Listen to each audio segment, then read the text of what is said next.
Ladies and gentlemen, our inductee, John Thomas Allen.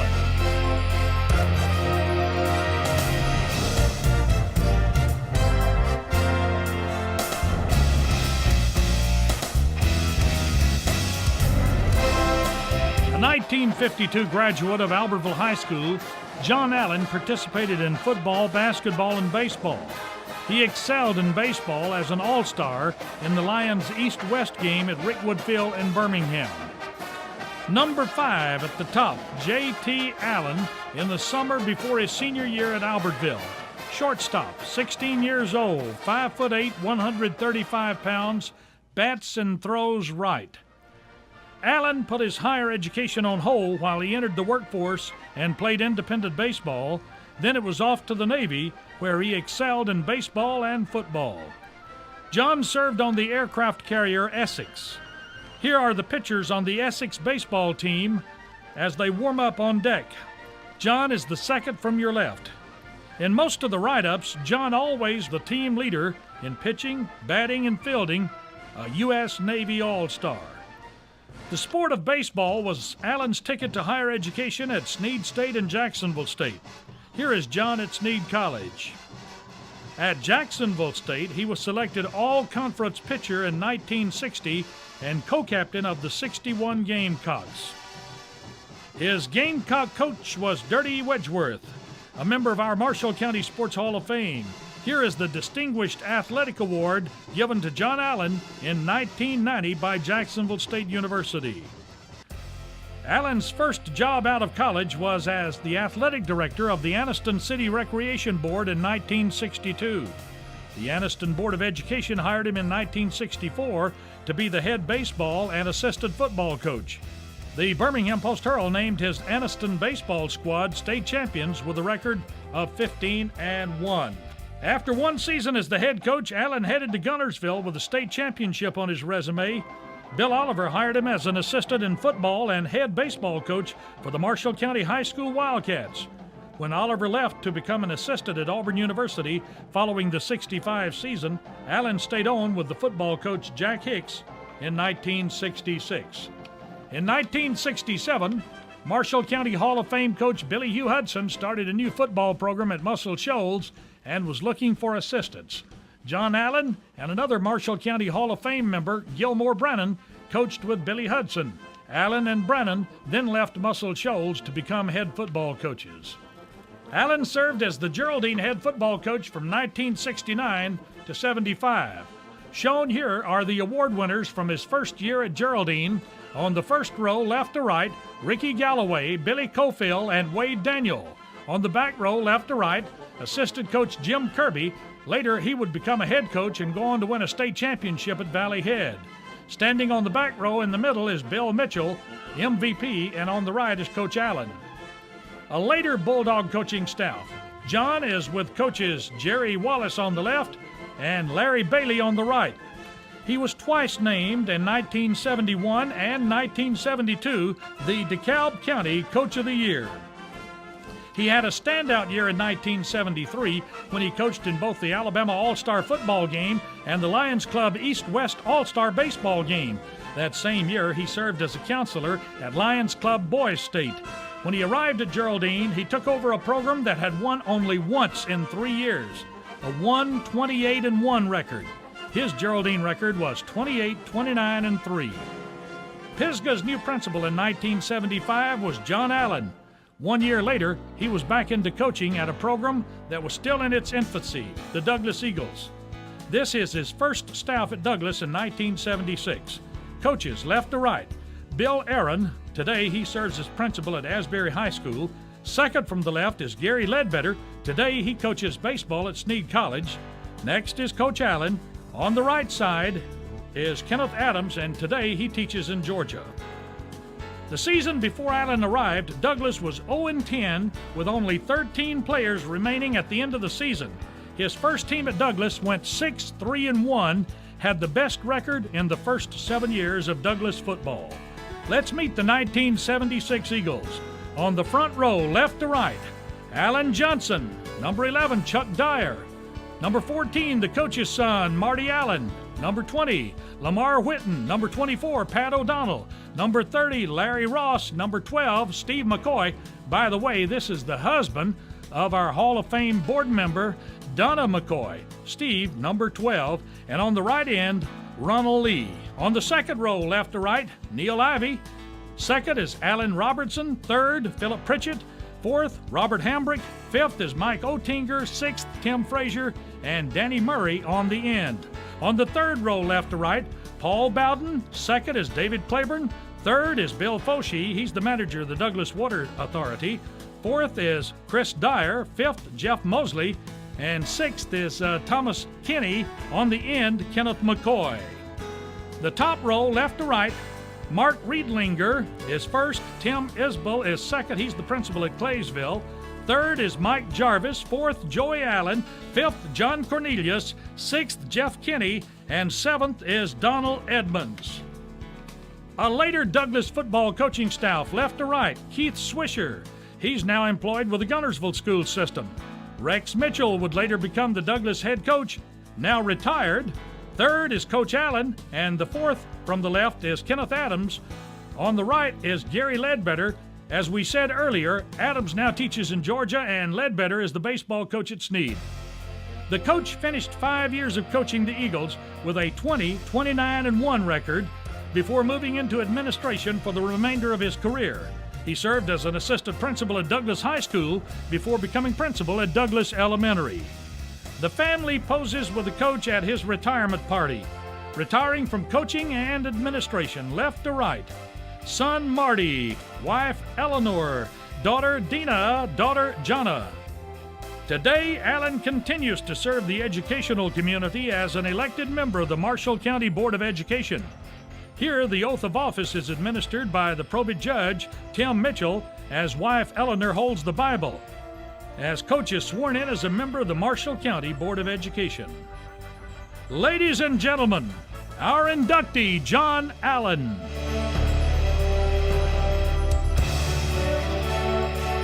Some of those pictures look about 30 or 40 pounds lighter. I sort of feel like a man who was asked, why are you getting this award? He replied, I don't know, but it sure does feel good. I want to thank the committee for selecting me.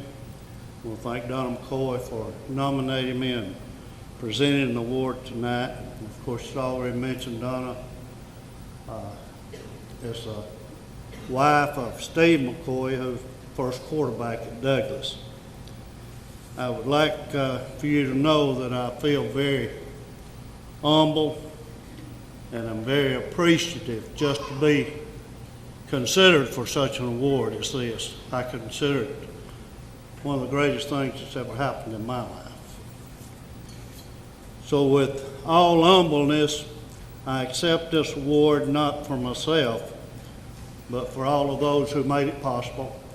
Many of the players that you've heard mentioned, some of them are here tonight. I want to thank them, the parents who are responsible for those young folks. I want to thank them. The teachers, the people I worked with in school during all those years, certainly I owe a debt of gratitude to them. And of course my family is spread out pretty much down through there. And I want to thank all my brothers and sisters and their husbands and their families for having been a part of my life and for what they have contributed. One of the young men played football for me, and it was great to be able to coach a nephew. And of course I'd like to thank my mother and dad for all the values they instilled in us as we were growing up. And you know, it's not hard to instill values when you've got a pick sack stuck on your back and you're down on your knees crawling, picking cotton. But they always taught us to be honest, to be fair, and to respect other people. And those are great values. And I guess I can say this tonight, I wish we had more of that today. My mother, of course, is with us tonight. My dad has passed on. Somebody asked me tonight, reckon what he would think, and my two brothers also, if they could be here tonight. And I can assure you they would love it and probably have something funny to say about it.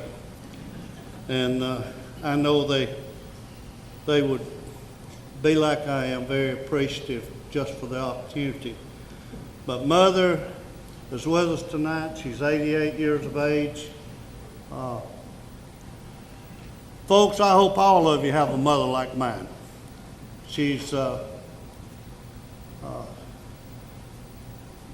just love you very much and hope you can stay with us a long time. And of course, I love my children. I have to brag on them, grandkids, show a picture or two occasionally. But I'd like to recognize each of them tonight and thank them for the help that they have given me over the years. Dina, who was our oldest and our first, brought us great joy. And of course, she has brought us two grandchildren, Frank and Malia, and they have brought us joy. Marty, you know, the son that every man wants, and I can say that in all honesty and sincerity. He's always been that kind of son. And he and his wife, Karen, have brought us three grandchildren, Heather, Ashley, and Jonathan. And I'll tell you, the love and the hugs and all you get from them make it worthwhile.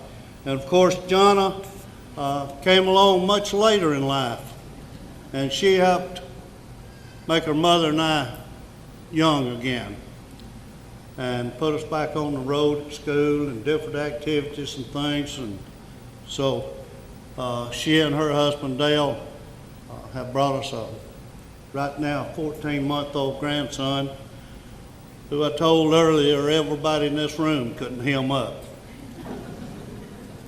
But I love them all, and they have brought Ella and I many, many hours of happiness.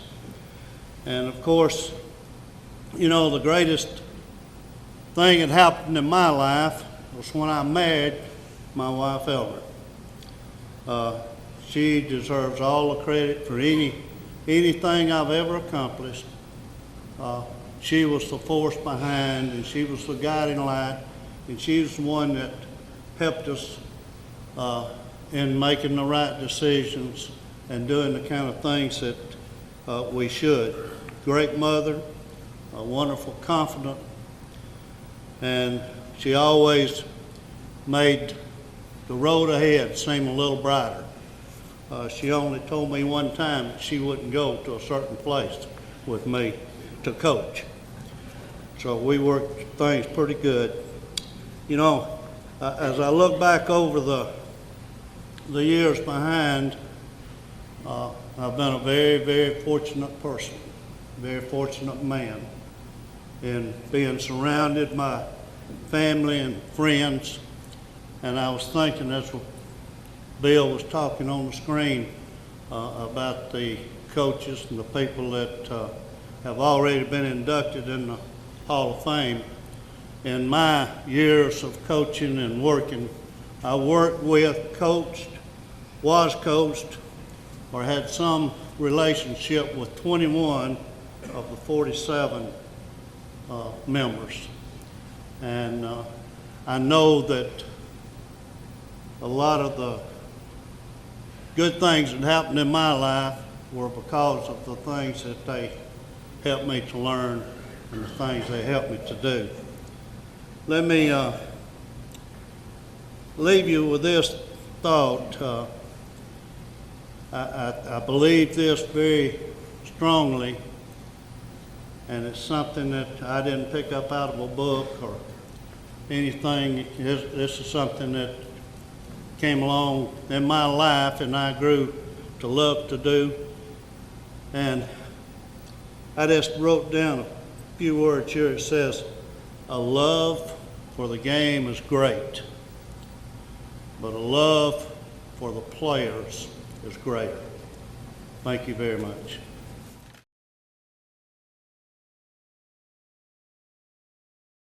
Design your Cabco dream home from the outside in at J&J Homes of Albertville.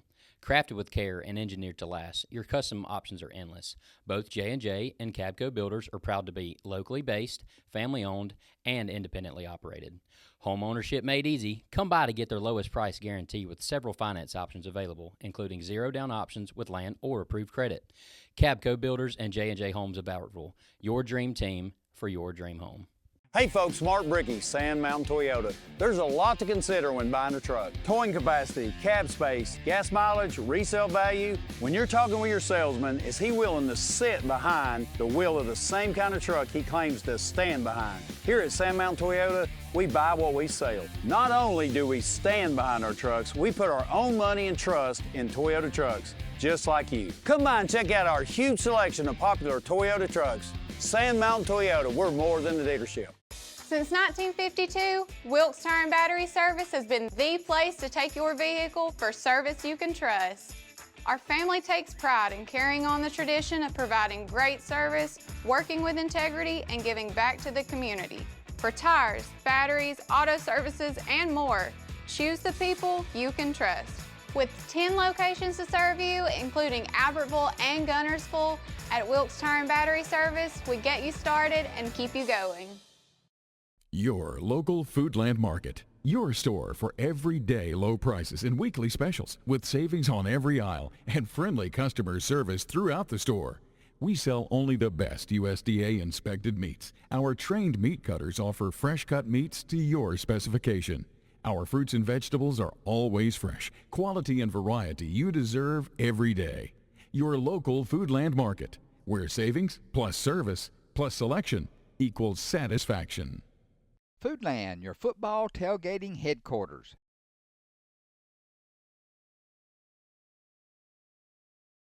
Ladies and gentlemen, our inductee, John L. Beard.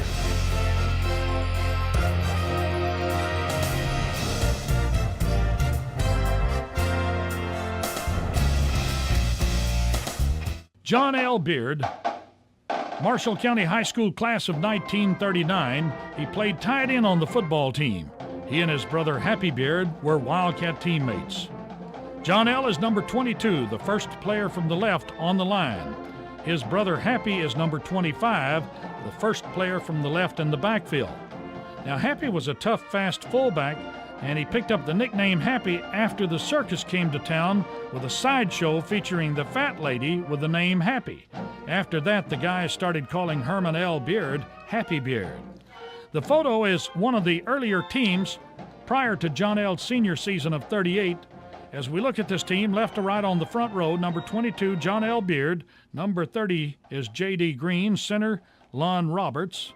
And number 24 there, we know him today, is Colonel George Newman. Number 26, Hubert Baines. Number 28, Humpy Smith. And the end is unidentified. Left to right in the backfield, number 25, Happy Beard. Number 21, quarterback Joe Keene. Number 23, Red Isbell. And number 20, Joe Morton. The football field was located at the old fairgrounds. Notice the boarded fence. The Beard brothers were leaders on Coach Henry Cochran's unbeaten 1938 Wildcats.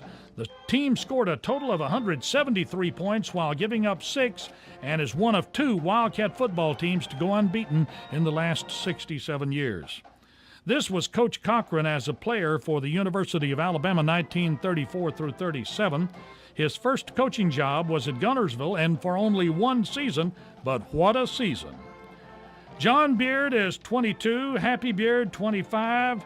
The unbeaten Wildcats of 1938 featured ends John L. Beard and Junior Wilkes, tackles Charles Taylor and Aldridge, guards Warren Jones and Bates, center Howard Burgett, quarterbacks Joe Morton and W.P. King. The backs were Happy Beard, Walden, L.D. Cryer, Little, Wilbur Cox, Thomas Bobo, and May. Now recapping 2 or 3 of the games from the 38 season from the archives of the Advertiser Gleam, in a 13-0 victory over Scottsboro, It said of John L., quote, John L. Beard, brilliant, Gunnersville end, candidate for All-State honors. He covered a blocked Scottsboro punt on the Scottsboro 2-yard line. After a 7-0 win over Etowah before a large homecoming crowd at Gunnersville, it was reported in the Gleam, Marshall supporters are booming John L. and Charles Taylor for All-State honors. The Etowah game climaxed an Armistice Day celebration as well as the Homecoming Day program and was witnessed by what was believed to be the largest grid crowd in the history of the city. Marshall's school band made its initial public appearance and scored a decided hit with the crowd. A parade was staged at the half by the band and the students. Alumni of the school gathered on the field and received a round of applause.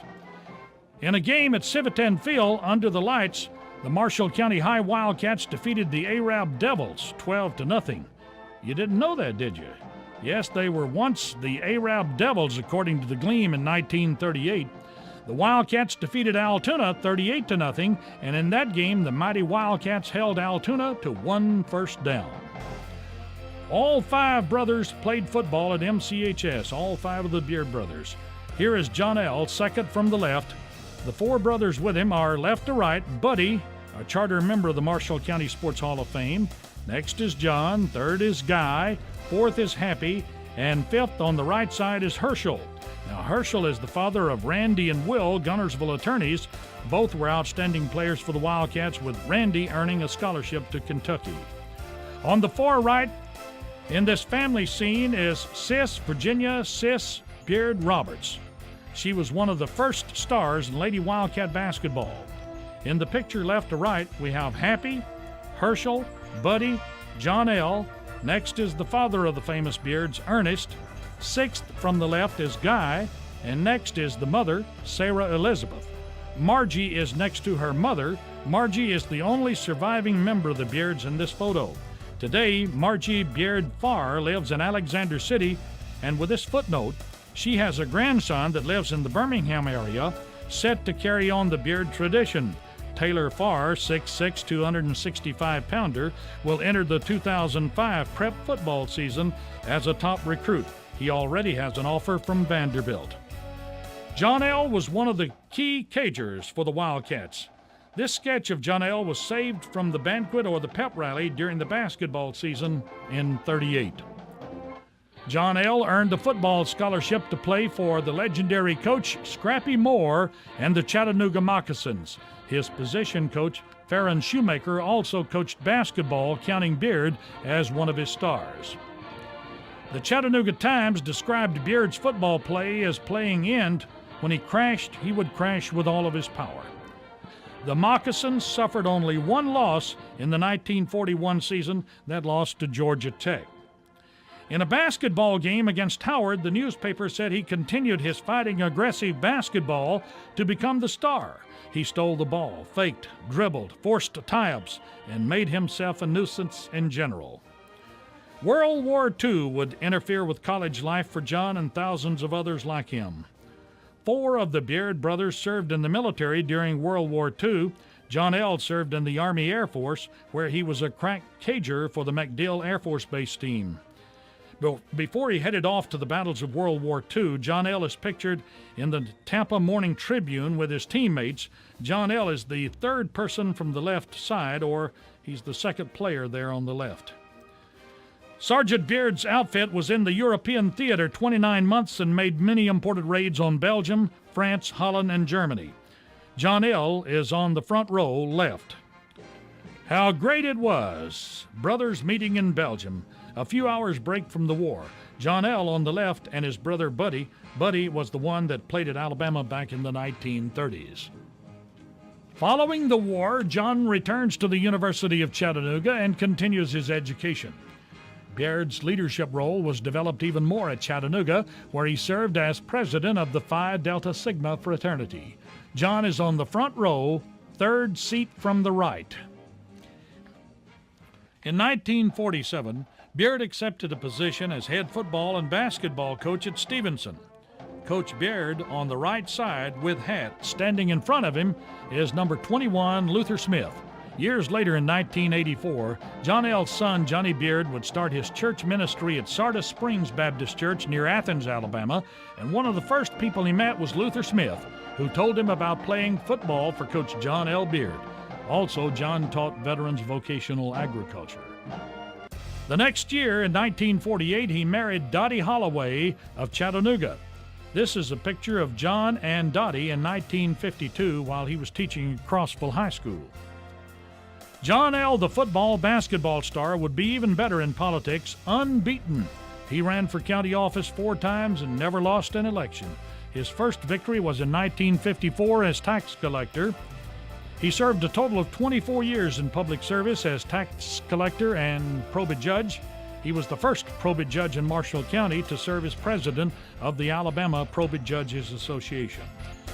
Beard was always watching out for athletic talent to help his Chattanooga Moccasins, like quarterback Danny Parker and end linebacker Ricky Bynum from the 9-2 MCHS Wildcats of 1967. Both went on to play and graduate from the University of Chattanooga. And in basketball, John played a key part in DAR stars Billy Ledbetter and Garland Franks choosing Chattanooga. Beard was one of Marshall County's most popular politicians and community leaders. He served as vice chairman of the State Leukemia Board and coached Little League Baseball. The grandchildren, Hannah Martin, upper right corner, with the runner-up Alabama trophy from the 2000 state basketball tournament. Her brother in the lower right, Tyler Martin, a 2002 star lineman for the Wildcats, is today attending Tusculum College on a football scholarship. In the upper left corner is Hillary Beard, number 34, a current Wildcat, and underneath her is brother Jay Beard, wearing number 74, a 2005 graduate. The Beard athletic and football tradition that started in the 1920s continues in 2005. Ladies and gentlemen, our inductee, John L. Beard.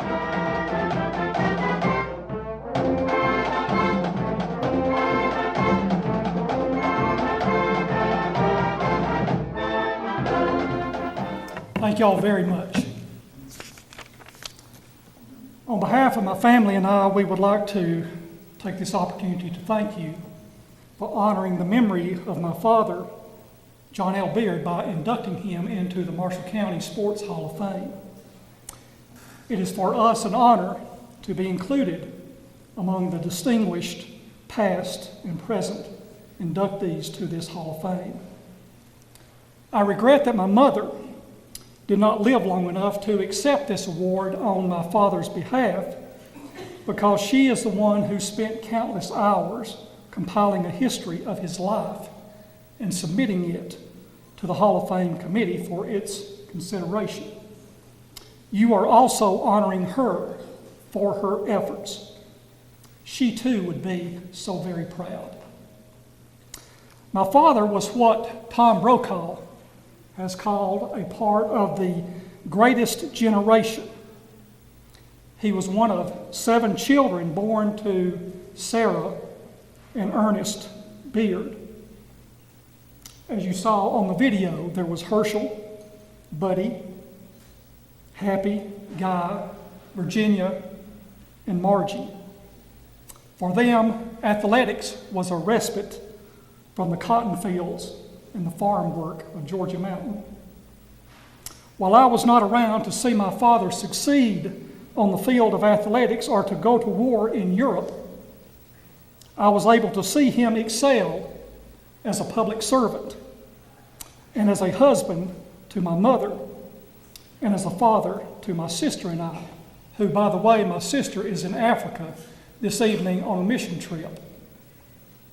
And she regrets that she is not able to be here for this banquet. My father was the first one that I inducted into my Hall of Fame, and I have the walls of my mind covered with his memories. Thank you for adding to those memories this evening. Thank you very much.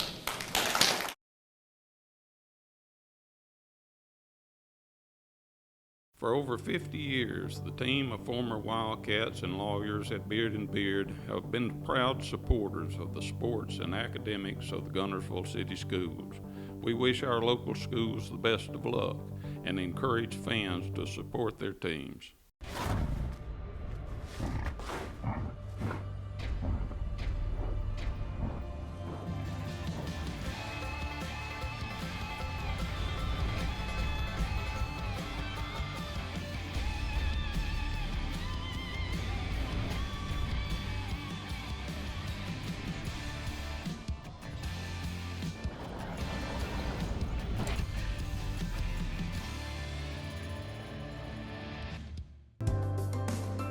We have everything the big banks have, and I think we have a delivery channel because we have a human element that they might not have that helps us deliver it better than they do.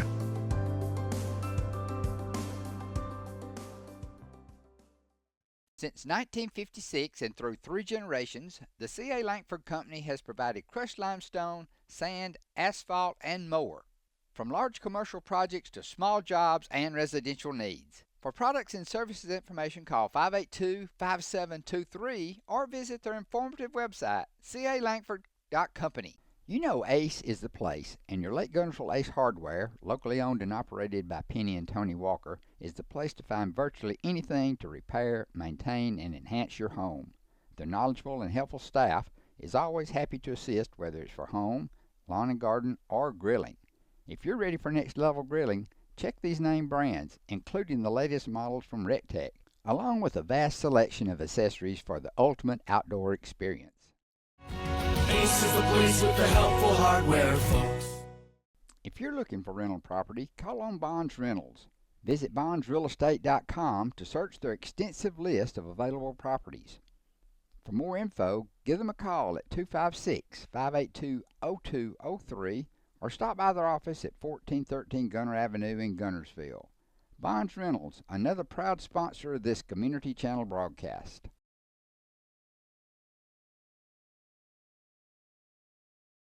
Ladies and gentlemen, Harold Thomas Pistol Bentley.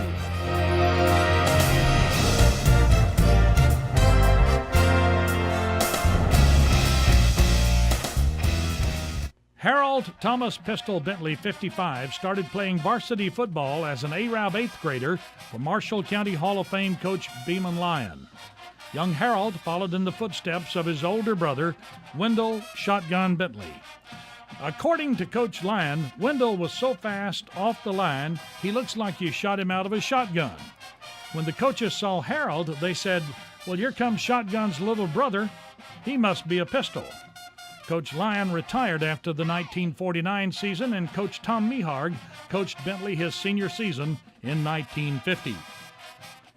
Bentley was captain of the team and president of the senior class. Coach Bentley and his 1950 teammates, left to right along the forward wall, Wilbur Thomas, Robert Ballou, Douglas Lee Woodard, who also became a sports writer, Kenneth Waldrop, Jesse Stone, Travis Barnard, and Wendell Harbin. Left to right, the backs, number 25, Hall of Famer Lyle Darnell, Thomas Eddy, number 23, number 55, Harold Bentley, number 59, Douglas Taylor. The coaches, 1950-51, the head coach Tom B. Meharg, assistant coach Lewis Clark. Arab's 2 all-county players in 1950 on the left, Harold Pistol Bentley, on the right, Billy Joe Allen. Coach Don Sauls on the left and Dirty Wedgeworth on the right at Jacksonville State, they obtained the services of this outstanding lineman for the next 4 years. The youngster from Arab was a 4-year first stringer. During his senior year, 1954, Bentley was president of the J Club and team co-captain with Albertville's Paul Thompson. Among his Gamecock teammates were future high school coaches Virgil Holder, G.B. Bisley, and Lyle Darnell. Here is Albertville's Paul Thompson and Arab's Pistol Bentley at a Gamecock practice. Thompson is on the left and the Pistol on the right. Coach Bentley came home to Arab as an assistant coach at Arab High School in 1955. Earl Webb on the left and Coach Bentley on the right. He assisted legendary coach Earl Webb for 7 years, and his defensive lines were an important part of the 45-23-2 record during this time. Bentley coached the junior high basketball team, winning a county championship and taking second place 3 times. He coached junior high football for 2 years and won the county championship both years. Webb left for Decatur, and Bentley was elevated to the head coach in 1962. Bentley on the left and Webb on the right. Coach Webb would go on to an ultra-successful career at Decatur High School, and recently the Fieldhouse at Decatur was named in his honor.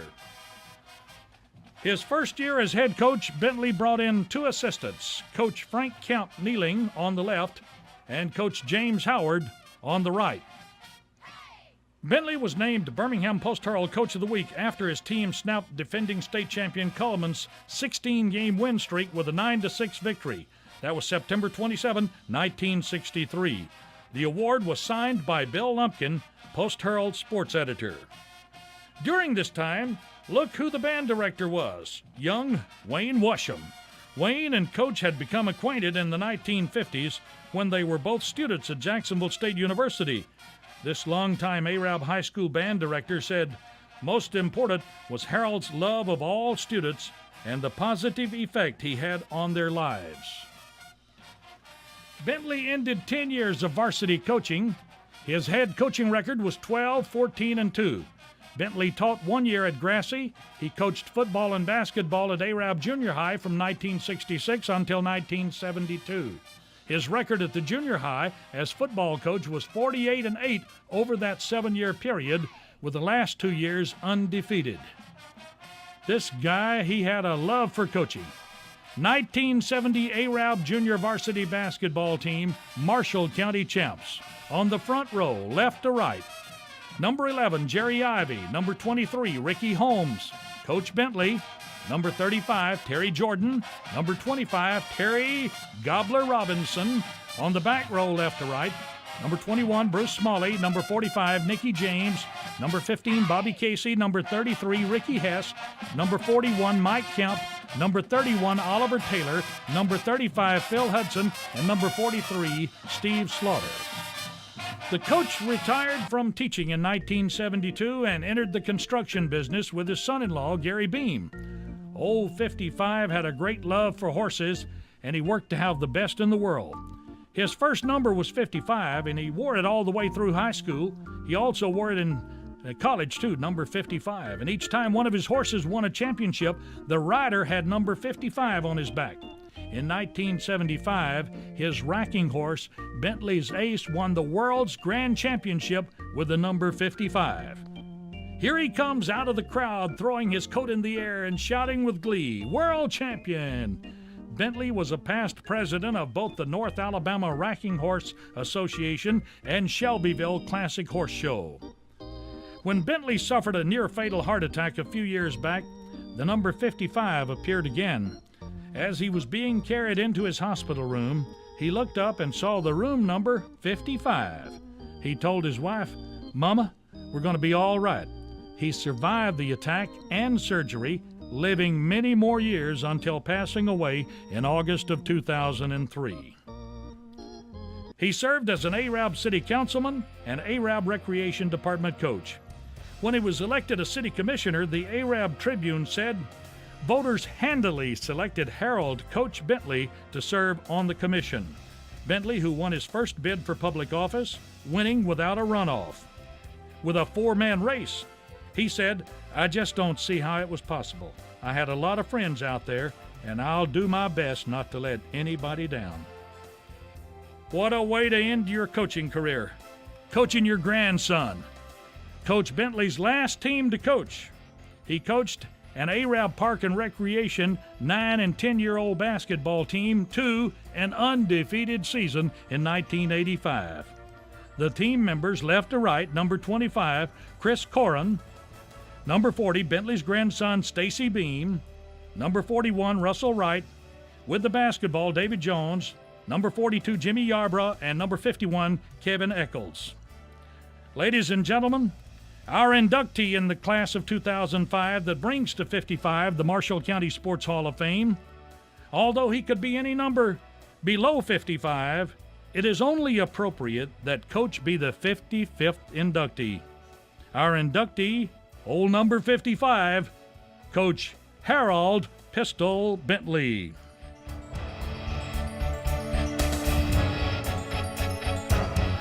my daughter, Oletha Dean, and my family, I want to accept this great honor, and my husband would be so happy to be here.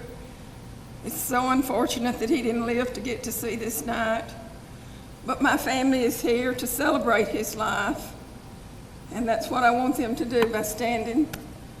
I'd like for all my family to stand. I have Gary for a son-in-law, Gary Beam, Stacy Beam, and Amanda, Sherry Beam, Shelby, and Blake. Steve had to leave. If I could tell some of the stories that my husband would tell if he were here, you would laugh all night. I can't begin to tell some of the things that I've witnessed. For instance, when we moved to Jacksonville, we moved in a cattle truck. Mr. Fleming's put our furniture on an old cattle truck, and it was before anybody else had got down to school. We were early. Nobody was there to help us move to the second floor. We had a refrigerator that we couldn't get up those steps. And I was fretting around, and he turned around and he said, "Just hush, Nita, and get out of the way." And he picked the refrigerator up and walked it up those steps to the second floor. That's how strong he was. That's how mean he was.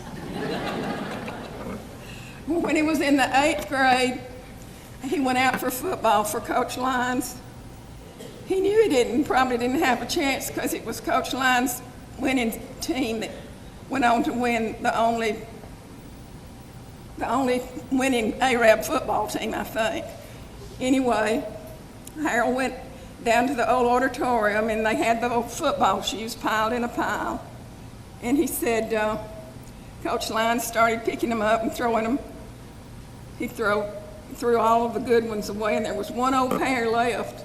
And Harold said, "My heart was just beating." He said, "Pistol, you think you can fill these shoes?" They were a size 13, but he put cotton in them, and he said, "Yes, I'll fill those shoes." And he filled them. Thank you.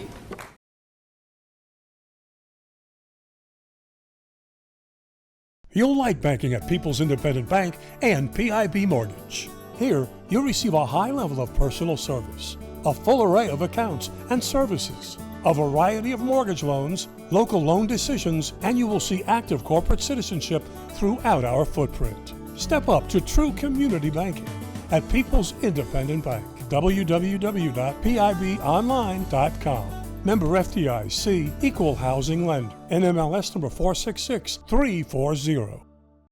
Visit Boaz Discount Drugs and Johnson Hallmark in their new location just up the street on the corner of Highway 168 and Elizabeth Street in Boaz. Same helpful, friendly service with personal attention to each prescription. Boaz Discount Drugs is your prescription compounding specialist with custom medications to fit your needs. And Johnson's Hallmark is your source for all occasion cards and gift items. Shane Vandergriff and the Lake Gunnersville Real Estate Team are proud supporters of the Gunnersville City Schools and Wildcat Athletics. They encourage you to get out and support your local sports. If you're thinking of buying or selling a home, the best call you can make is Lake Gunnersville Real Estate at 256-582-0112. Visit their informative website, shanev.com. They're your source for real estate in the Lake Gunnersville area. They'll support you through the entire process, just like they support the Wildcat. For more than 25 years, Bunch Pharmacy has been your trusted hometown drugstore. And at Bunch Pharmacy, we believe in more than just filling prescriptions. We believe in caring for our community. Our store hours are Monday through Friday, 8:30 till 6, and open Saturdays, 8:30 to 2:30. Hi, this is Buddy Bunch with Bunch Pharmacy, a locally owned Health Mart pharmacy caring for you and about you. 1800 Henry Street in Gunnersville. As the Electric Board of Gunnersville, we want you to know that we are your partner in the community. And we hope our commitment, character, and integrity shine through every time you meet us as we empower our community to be the best it can be.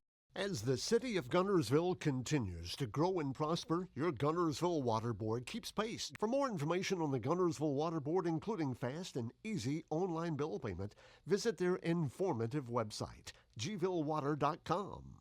First Baptist Church of Gunnersville is another proud supporter of Gunnersville High School. Best of luck to the Wildcats throughout the seasons.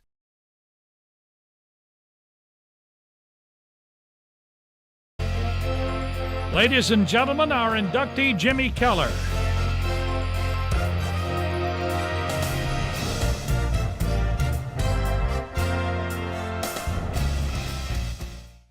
Jimmy Keller, as a ninth grader, played on the JV team that won 9 of their last 10 games to end up with a 15-10 record, led by Keller averaging close to 25 points per game. This young lad, a year later, would be a starter on the 1965 state championship team at DAR. The 1965 Patriots were able to win the prestigious Scottsboro Christmas Tournament, Marshall County Tournament, area and regional tournaments, and go on to win the state championship to finish with a 30-5 record. Here they are, members of the 1965 state championship team. Left to right on the front, number 22, Ray Mara. Number 14, Henry Click. Number 20, Ricky Mara. Number 12, Lewis Patterson. Number 34, Charles Kirkland. Number 10, Garland Franks. On the back row, number 44, Johnny Harding. Number 42 is Ray Parker. Number 24, Roger Harding. Number 40, Billy Ledbetter. Number 32, Jimmy Keller. Number 30, Leonard Corbin, and Coach Kitchens. The 10th grader Keller played well enough to be selected to the All-Area team and win the team's award for best free throw percentage as a sophomore. Keller's junior year, DAR entered the state tournament ranked number 1 by the Associated Press, only to lose in the first round, finishing the season with 23 wins. And here they are, the 1966 Patriots that ended the regular season ranked number 1. On the front, left to right, number 10, Charles Kirkland. Number 34, Ray Parker. Number 42, Ray Salvage. Number 24, Roger Harding. Number 32, Jimmy Keller. Number 40, Johnny Hardin. Number 30, Leonard Corbin. Number 12, Danny Benton. Number 14, Dwight Sanders. And, of course, Coach John Kitchens kneeling in front. Keller won the 1966 James Henry Lane Athletic Award, which is traditionally given to the best all-around athlete at DAR. He also made the All-Area team and All-County team that year, shown here with the Hall of Fame coach John Kitchens. As a senior, Keller was the leader of a DAR team that Coach John Kitchens described as his best at DAR. This season, DAR continued its tradition, playing top teams across North Alabama by taking a road trip at the end of the season to the reigning state champion Fayette High School and highly regarded Millport High School. DAR was able to defeat Fayette, a team with 3 players over 6'5", including Auburn signee Gary Franks. Keller scored his season high of 33 points to lead the Patriots to an 87-80 victory in a very noisy Fayette gym. The next night, they defeated Millport despite having to finish the game with only 4 players on the court due to unusual high number of fouls called in that game. The Patriots again won the Marshall County Championship and the area championship before losing to Clements in the regional finals. The Patriots finished the season with a 29-4 record. The Patriots of 67. On the first row, left to right, Larry Walker, Dwight Sanders, and Mike Horton. Second row, Coach Kitchens, Jimmy Cooper, Danny Benton, and Milton Hodges. On the third row, Walter Wright, Johnny McBride, Jimmy Keller, and Ray Parker. Keller led the Patriots in both scoring and rebounding and was selected as the team co-captain and the MVP. He once again was awarded the James Henry Lane Athletic Award.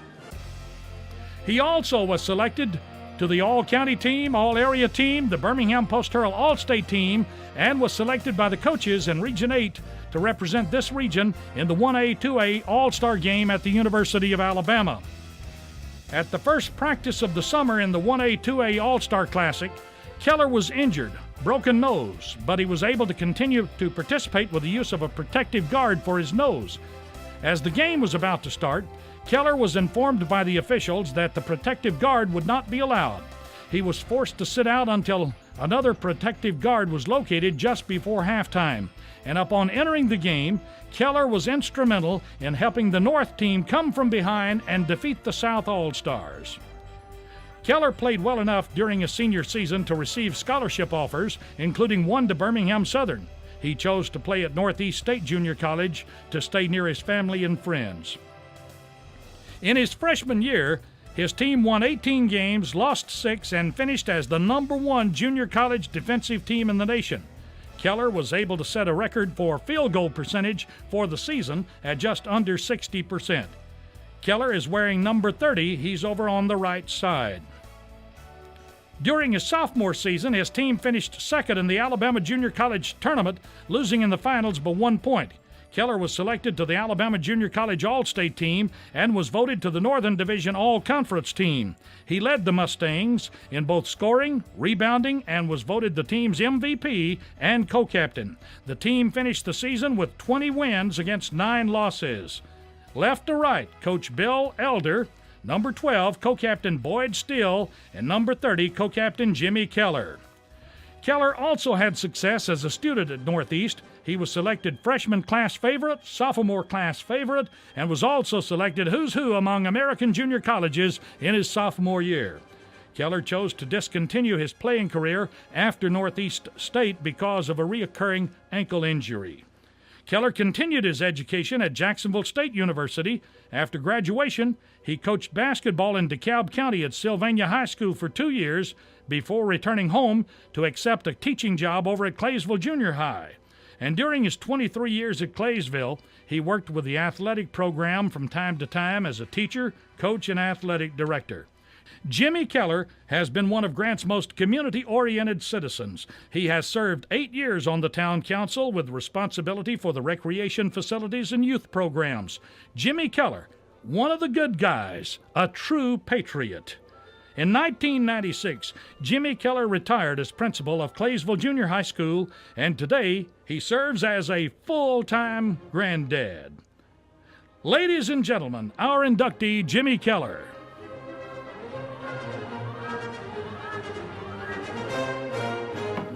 I'm truly honored tonight to accept your nomination into the Marshall County Sports Hall of Fame. I'd like to take this opportunity to thank the board members of the Marshall County Sports Hall of Fame for their hard work and dedication, which made this not a dream anymore, but a reality and a very class organization. I was very blessed as a young man to have a family that was always very supportive.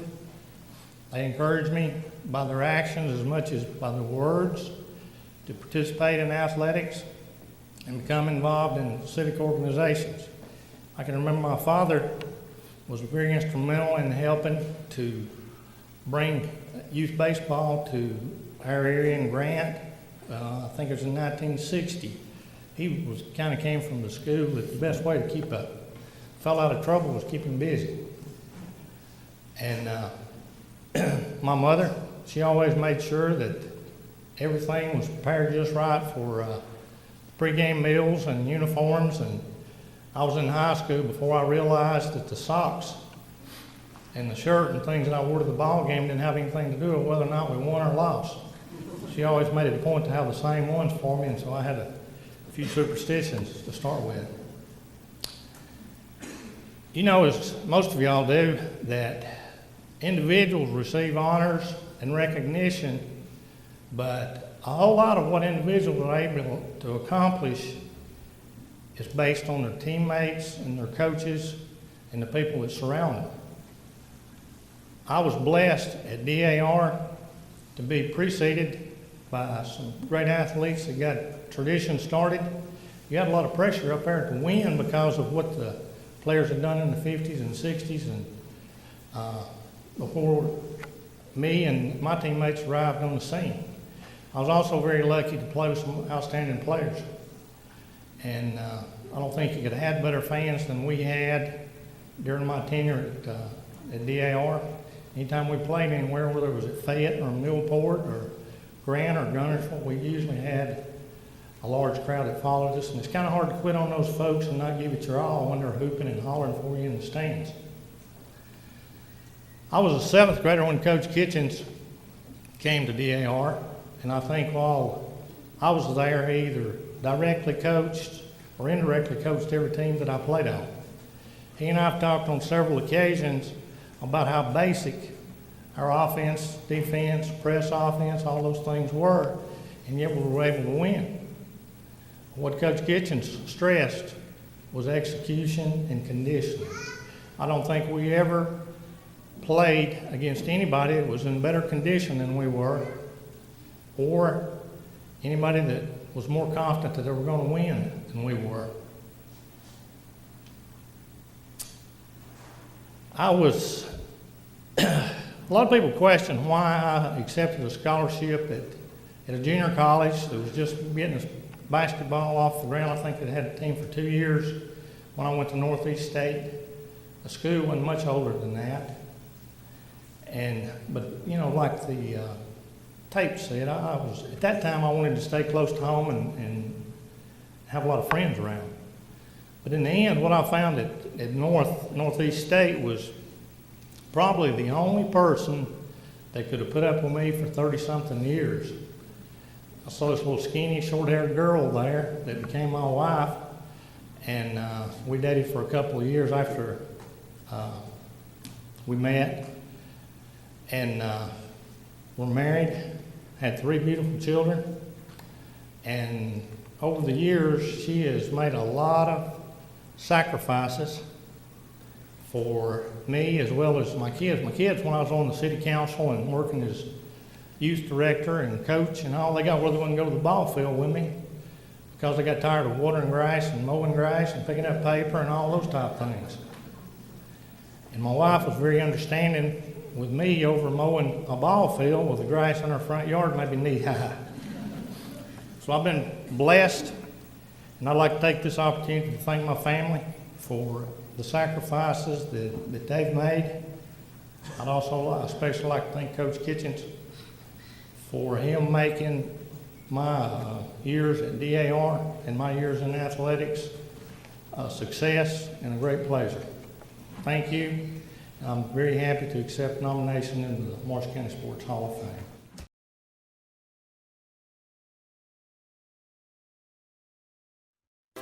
Steve and Marilyn Murphy invite you to visit Harrelson Drugs. In addition to being your trusted healthcare resource, Harrelson carries a great selection of gifts and collectibles. You'll find aisles of the most popular names and brands suitable for any occasion. They're also your source for customized invitations and printing. You'll always find an all-occasion card to say exactly what you're feeling. Harrelson's also carries convenience groceries from the shelf and from the cooler. Harrelson Drugs on the corner of Olbrich and Patterson in Gunnersville. As loyal fans for over 6 decades, this team of former Wildcats is proud to support Gunnersville City Schools, academics, and athletics. Beard and Beard Attorneys at Law would like to wish our local schools the best of luck and encourage their fans to attend the games and cheer them on. Hi, this is Paul Harris with State Farm in Gunnersville, your local State Farm agent. I am a proud Gunnersville alumni and Wildcat athletic supporter. Please give us a call at 256-582-3250 or come by and see us at 1246 Gunner Avenue across from the gas board for all your insurance needs. We are here to help life go right. Best of luck and go Wildcats. Hello, this is Maury Yancey, President of the Lake Gunnersville Chamber of Commerce. The Chamber of Commerce staff, board, and membership proudly cheer the Wildcats on to victory. When you shop local, you are supporting the future of our young people. The Lake Gunnersville Chamber of Commerce, cheering on the Wildcats. Natural gas appliances from your Marshall County Gas District gives your home the clean, comfortable feel of natural gas. And for a limited time, you can get great rebates on brand new natural gas appliances. Gas furnace, a $1,000 rebate. Tankless water heaters, $300. Clothes dryer or gas lights, $200. Cooktop range, $100. Plus $50 back on lights, grill, logs, and wall heaters. Call your Marshall County Gas office for more details. With locations in Arab, Albertville, and Gunnersville. Or call toll free at 1-800-552-1382. Natural gas.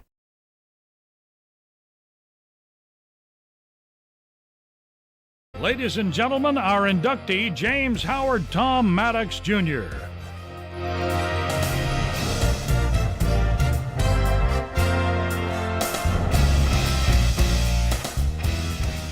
The Aggie tradition runs deep when you mention Tommy Maddox, pictured here on the left. Howard Tommy Maddox played for the 1927 Albertville Aggies, 8-1 on the year. He was a fullback according to the annual of 1927. He did his part in making this year a successful one. He could be depended on to make gains when he carried the ball. This team was 9-1. If you count the 1-0 win over Valley Head, they declined to play the Aggies. Years later in 1954, his son, pictured on the right, James Howard Tom Maddox Jr., played on one of the best Aggie football teams in history, 9-1. The Aggie record of 9 wins in a regular season has stood for the last 50 years and is the best since Hoyt Levy's 1929 team went 11-1. From 1927, here is Tommy Maddox Sr. on the back row. First on the left. Third from the left is James Alford, and on the far right is Aubrey Thomas. Now, all three of these players would have sons playing for the Aggies in the 1950s. All-State center Jimmy Alford and All-Star halfback John Thomas. Plus, Aubrey Thomas would go on to become a head coach of the Marshall County High School Wildcats in 1936 and 37. Here is the 2-year-old Tom Jr., the only child of Tommy and Ruby Malone Maddox. There would be no spoiling of this football brat. Here in a stance is a young Aggie sophomore already seeing varsity football action. In 1954, Tom Maddox was maturing into an all-sports star in football, basketball, baseball, and becoming a leader.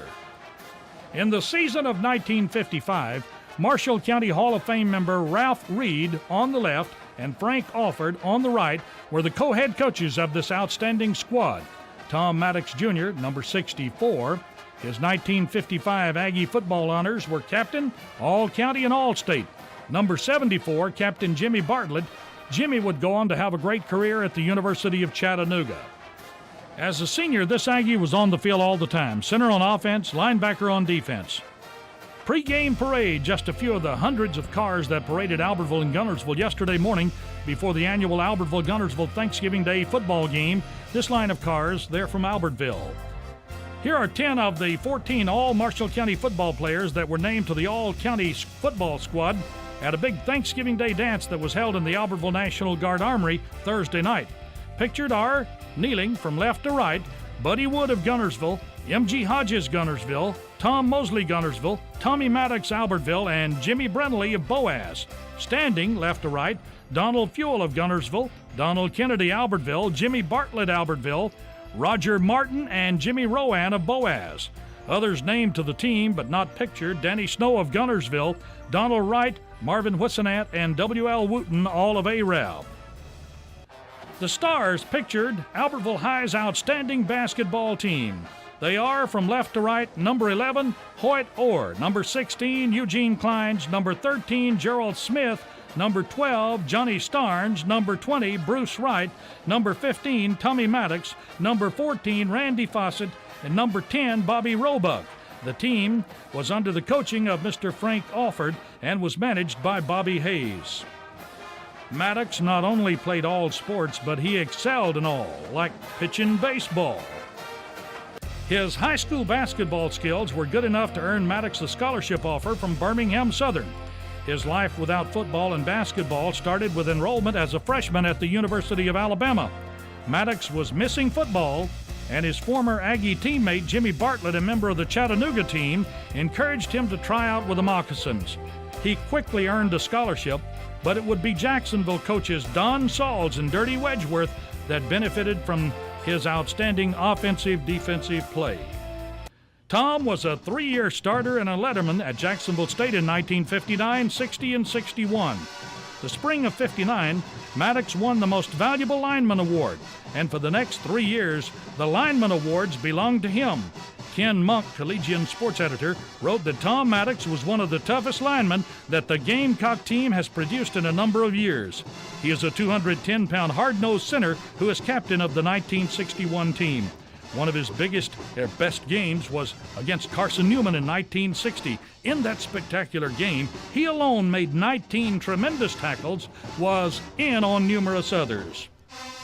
They wore the jersey with the word speed if they bettered the prescribed time in the 50-yard dash. Here, Tom second from left on the front row and some of his mates. On the front row, left to right, Tom Reed, Maddox, J.E. Phillips, and Bobby Joe Johnson. Bobby Joe Johnson, the longtime coach over at Center, Alabama. On the back row, left to right, Jim Klepper, Lamar Caldwell, Arlen Carter, and the last two on the right, Ray Gentles of Scottsboro and Eugene Greep of Gunnersville. Not pictured, but another Gunnersville player at Jacksonville State at this time was M.G. Hodges. Tom Maddox, a two-way starter, was the most valuable player on the team in 1960. He led the team in tackles and interceptions. Maddox was twice chosen as a unanimous choice on the All-Alabama Collegiate Conference team. Other honors following the 1961 season included All-Birmingham News and Most Valuable Conference Lineman. According to Coach Don Sauls, Tom Maddox did not make a bad snap from center in 2 years. What a way to end his playing career, leading the team in tackles with 100-plus tackles, and of those, 61 tackles were in the last 3 games in which he played both offense and defense. Maddox spent 1.5 years as an assistant football coach to Jim Glover at Etowah. He then headed home to Albertville as Albertville's first full-time city recreation director. A year later, Maddox was employed by Ralston Purina with the remainder of his career in management related to the poultry business. Ladies and gentlemen, our inductee, James Howard Tom Maddox Jr. Thank you very much. Bill Yancey told me the other day that not to worry about the 2 minutes that we're allowed to talk after the presentation. I told him he definitely didn't have to worry about that because I wouldn't last over 2 minutes. But first of all, I'd like to congratulate all the inductees tonight.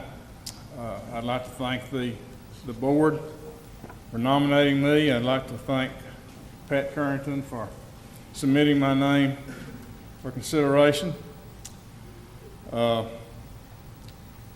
I was hoping Don Sauls, the coach at Jacksonville at the time I played there, would be here tonight, but unfortunately couldn't be here. But I appreciate him giving me the opportunity to play at Jacksonville State.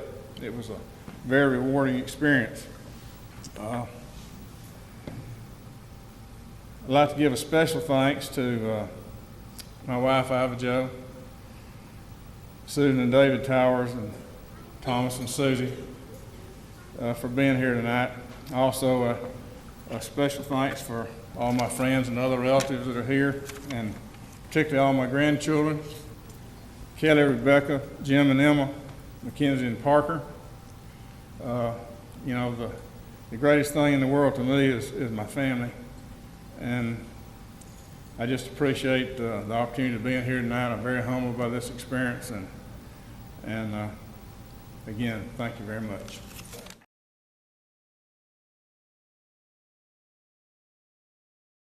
Since 1943, the Municipal Utilities Board has been meeting utility needs of the citizens of Albertville and surrounding areas. From keeping your home comfortable to providing necessary expansions and supporting industrial and commercial growth, MUB provides the utilities you rely on in your everyday life. Electricity, water, wastewater, all at a reasonable cost. MUB is committed to providing reliable service today and resources tomorrow. MUB is proud to be a supporter of this community channel broadcast. Family-owned and operated Discount Building Supply in Warrenton is a whole lot more than building supplies and hardware. Stop by and browse their 130,000 square foot home center.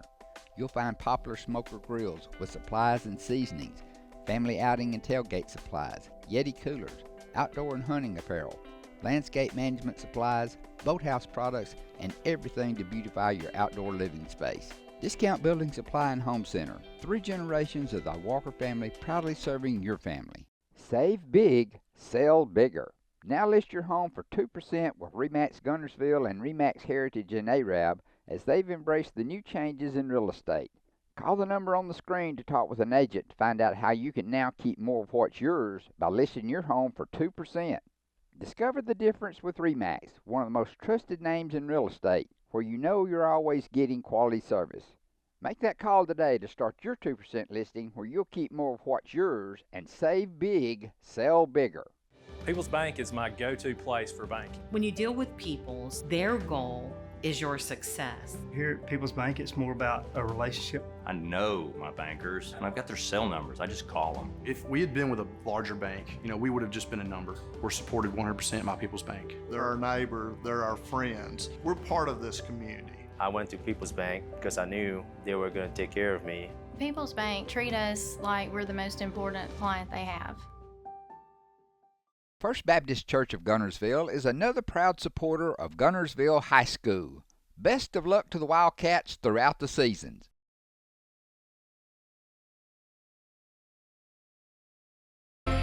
Ladies and gentlemen, our inductee, Thomas Big Tom Raines.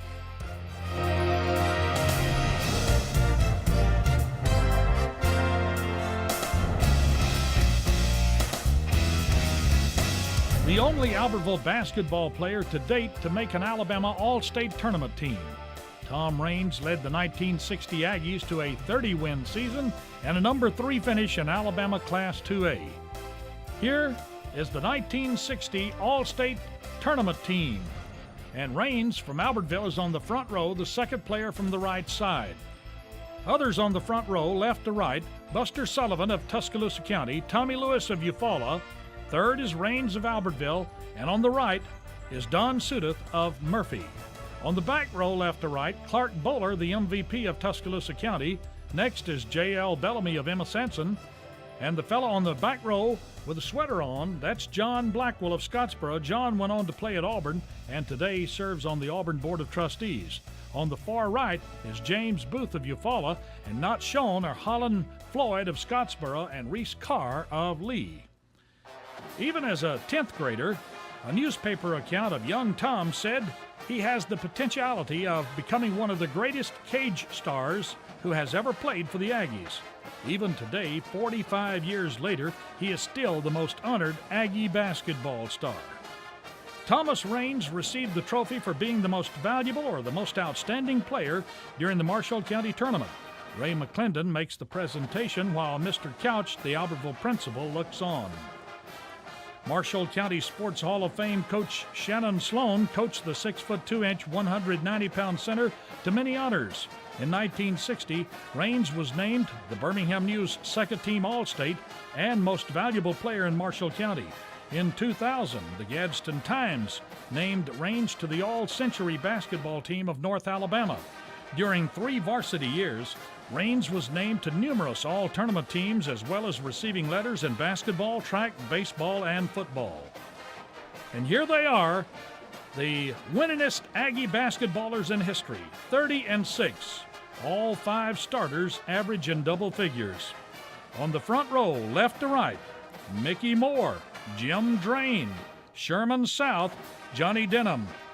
The back row, left to right, Thomas Raines, Wally Dalrymple, Ricky White, Jitters McClendon, and Johnny Roden. Here, Big Tom goes for 2 against the 6'11" Curtis O'Daniel of Tallahassee in the 1960 state tournament at Tuscaloosa. Raines powers to the basket as a 10th grader. The Aggies won the Marshall County Championship, upsetting DAR 73-70. DAR was led by the Hall of Famer Jerry Edmonds with 31 points. Raines led the Aggies in rebounding and scored 15 points. And there was another game for this sophomore where he had a big night. Big Tom scored in one game 27 points and had 23 rebounds.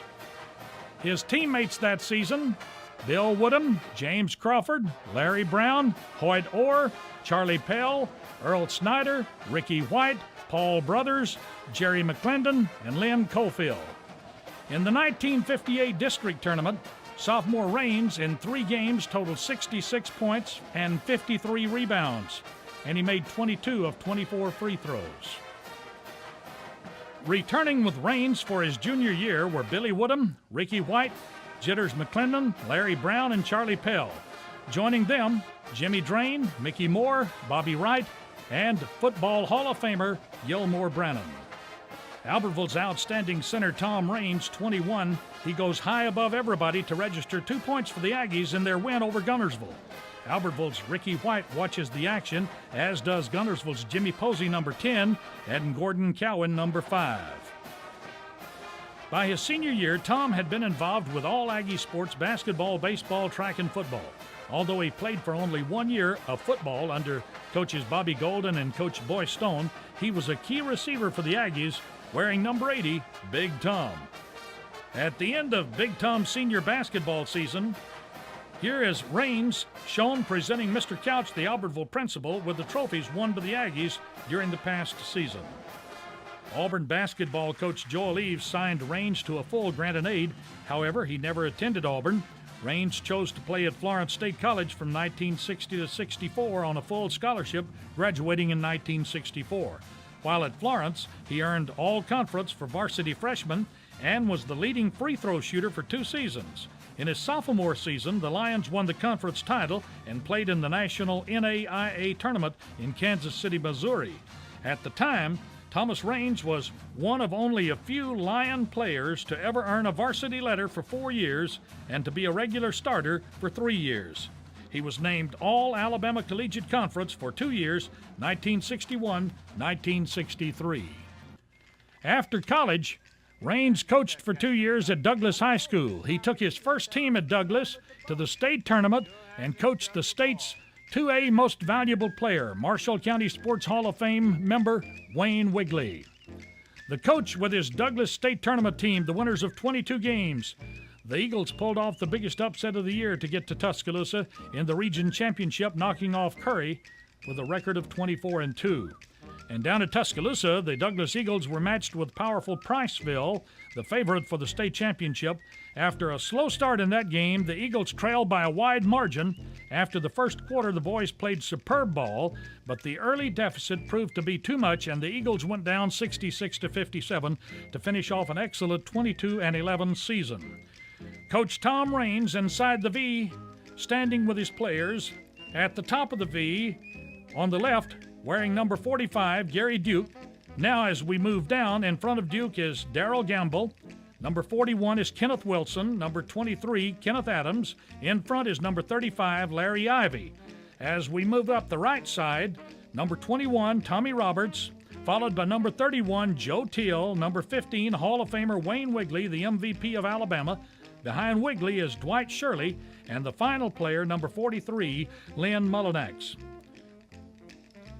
While at Douglas, Raines kept his basketball skills sharp by playing for Marshall County semi-pro team for 2 years.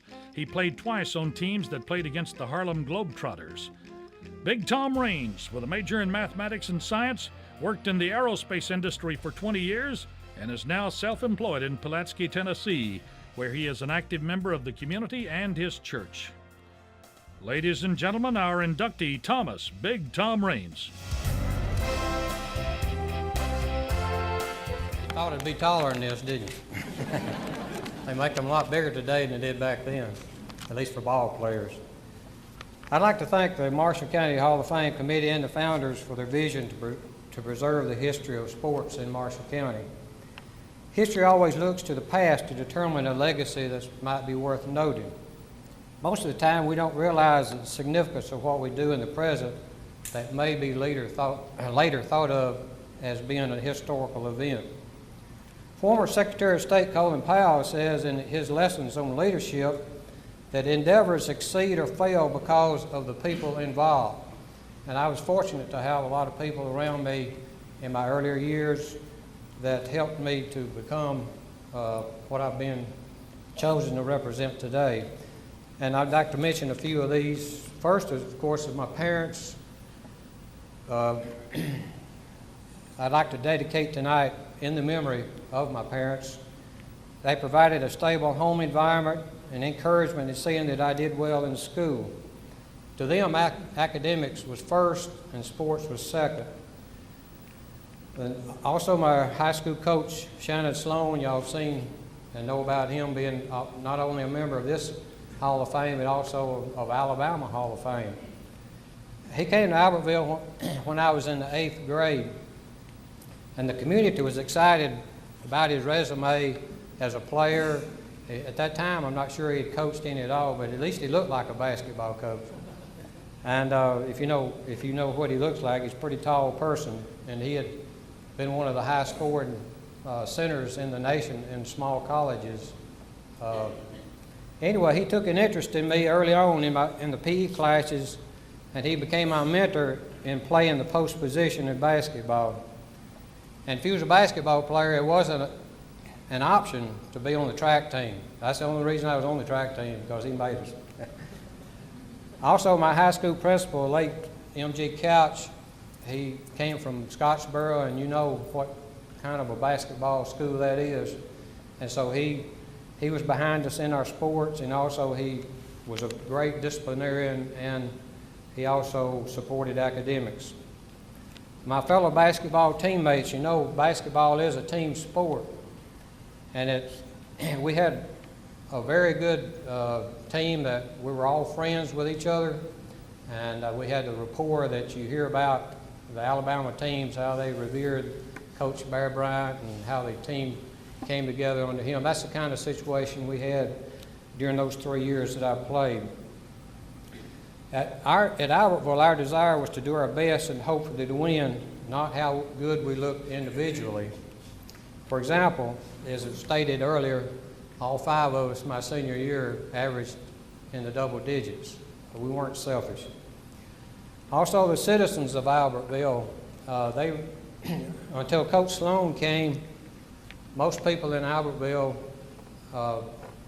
supported football, and that was about all. That was a big thing in Albertville at that time. But then when we started being successful, my freshman year or sophomore year, the city rallied around us, especially then my senior year. Of course, the whole town closed up when we went to the state tournament, just about. And back then, haircuts were only 25 cents, and you got them every Saturday. And so if you wanted to have a good time and enjoy yourself on Saturdays, you had to be winning during the week. So we got our local buzz at the barbershop while getting our heads buzzed. The late Lloyd Berry, principal, along with my basketball players I had at Douglas. Mr. Berry gave me a chance to coach, even though I hadn't planned to, for 2 years. And I was fortunate to have a very good bunch of boys. You saw them in the film. And to have Wayne Wigley as the most valuable player in the state, you know, what else could you ask for in that? And then my coach at college, the late Ed Bellingham, he was not, I was not able to fulfill my scholarship at Auburn because then, if you were married, you could not accept a scholarship in sports, and therefore I transferred to the University of North Alabama. And there, Coach Bellingham signed me sight unseen, and that allowed me to continue my education. Some of you may have seen the movie Hoosiers. It's one of my favorite movies, Cinderella story of a small town state champion team in Kentucky. And when I see that movie, the thought occurs to me that a similar movie could have been made about the Albertville's 1959-60 basketball team. We had the coach, we had the players, we had the parents, we had the backing and excitement of the community, and we had the story to tell. These are some of the people, and coupled with the grace of God, that has caused a few moments in history to be created that I was a privilege beyond measure to be a part of. And I thank you for this honor and opportunity to help preserve and celebrate Marshall County sports. Thank you.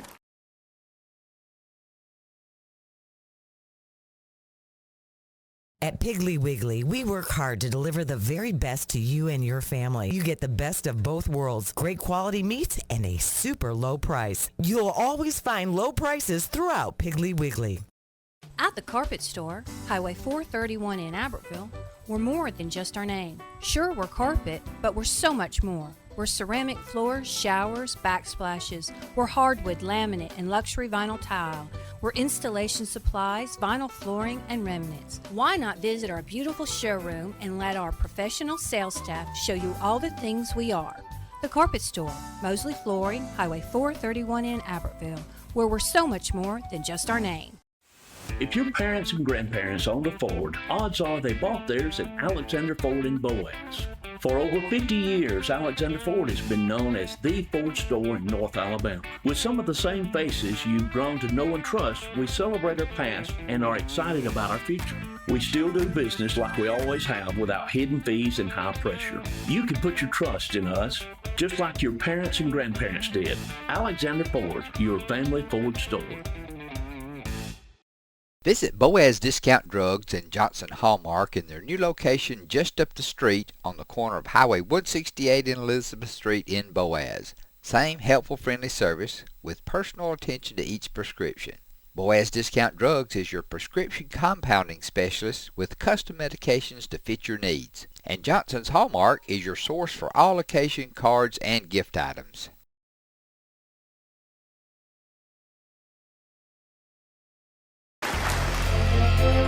Ladies and gentlemen, our inductee, Bill Yancey.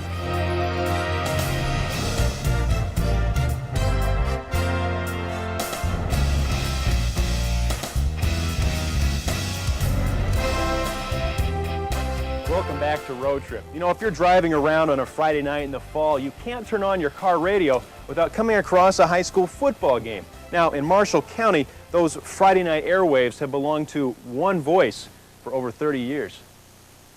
Hello, everybody. It's Wildcat Football on the air.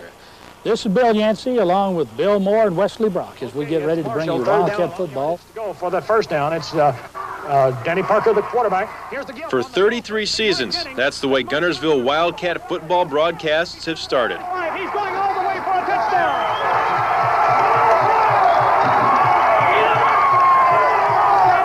Bill Yancey of Guntersville is the man who's been on the mic all those years. And you know what? I can't remember ever missing a Friday night. Thank goodness. He hasn't. Since calling his first play in 1965, Bill has been on the air without fail for 344 straight Friday nights. Over those 344 games, Bill has seen some nail-biters, but they weren't always on the field. Sometimes we have had technical difficulties. We've managed to get every game or a portion of every game on the air. It was here in this now overgrown high school football stadium turned school bus parking lot where Bill got his start in broadcasting. And after 344 straight games, he still says his greatest Guntersville memory happened here in this stadium. September 15th, 1967, Guntersville was taking on Huntsville, and they trailed by 1.76 with 5 seconds left in the game, and it happened in that end zone. Remaining in the ball game. A field goal attempt by Marshall. Amato will attempt the field goal for the Marshall County High School Wildcats. Good! It's good! Good!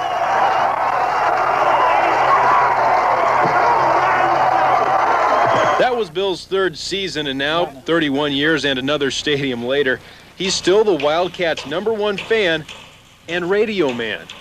Well, I guess you'd probably still call me a homer. Got it. He's to the 15, to the 10. Run, Andy, to the goal line. Touchdown. I'm broadcasting games involving sons of players that I broadcast back in the 60s. And it's kind of, a tradition. Madison County 7. Well, time flies, I guess, when you're having fun. So I've had fun. It's been great. Bill says he might think about hanging up the headphones after he hits number 350, but if Guntersville goes 10-0 this season, well, he's going to have to come back for one more year. Rebound Guntersville. Stanley Howell with the rebound to Rob Smith. There goes the buzzer. That's it. Guntersville wins. The state 3A champions of Alabama. Guntersville 71, Livingston 48. 2-yard line, and here's Scott giving it off to Chris Baker. He breaks it out of there. He may go. He may go. He may go. He's to midfield to the 45, 40, 35, 20, 10. Touchdown. 98 yards. Chris Baker broke off left tackle for Guntersville, and it's 20-13 the catch. The goal now moves the chain. Move the chain. Move it. Guntersville High School Wildcat Football.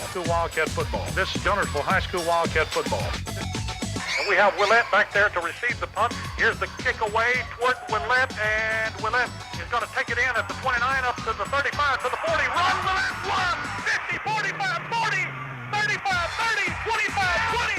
Oh, touchdown, Guntersville. Touchdown, Guntersville. Move the chains, move the chains. Move the change. With a single setback, and you have a man in motion. He fakes to him. He throws to the end zone. Intercepted by Kevin Gentle. Gentle's out to the 10, to the 15, to the 20, 25. He may go 30, 35, 40, 35, Bill, 40, 30, 100-yard return plus. Kevin Jimmel, touchdown Gunnersville. A single save.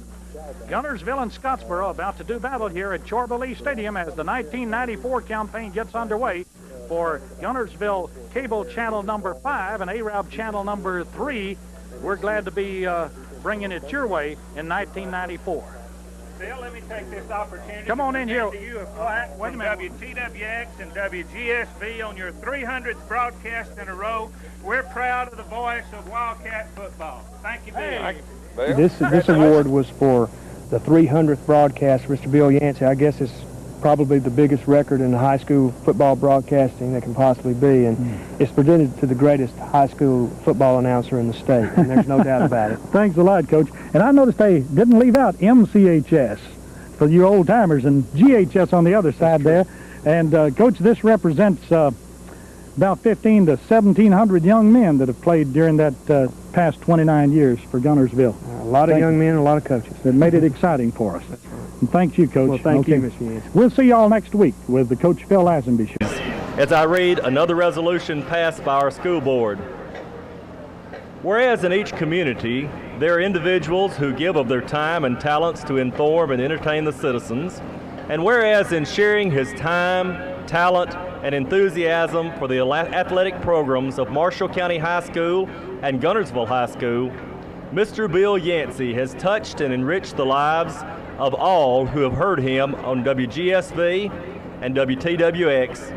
And whereas throughout Gunnersville, Marshall County, and North Alabama, Bill has become known as the voice of the Wildcats and has accurately and enthusiastically broadcast Wildcat basketball and football since 1965.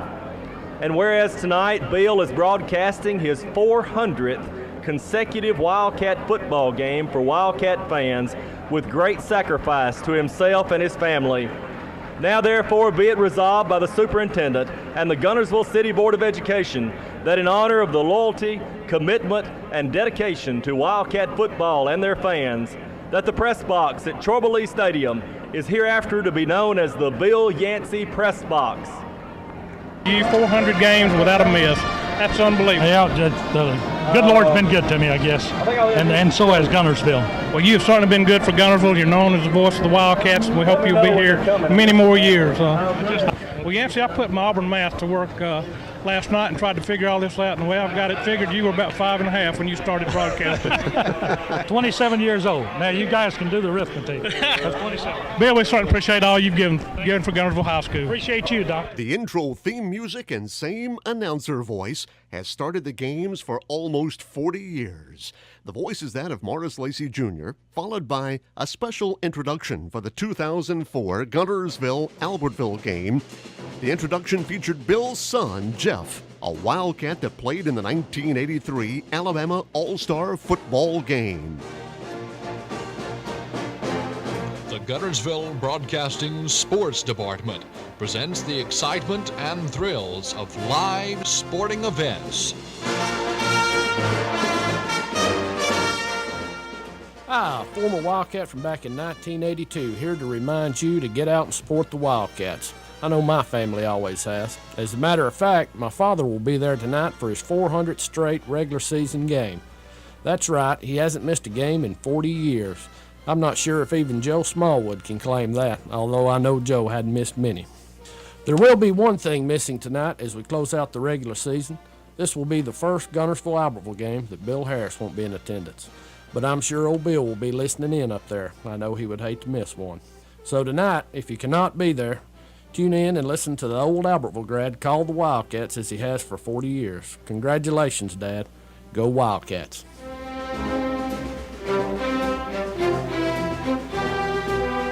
Ladies and gentlemen, the Wildcat broadcast crew. Coach Raymond Weaver on the left, Daniel Millard on the right, and our inductee, Bill Yancey.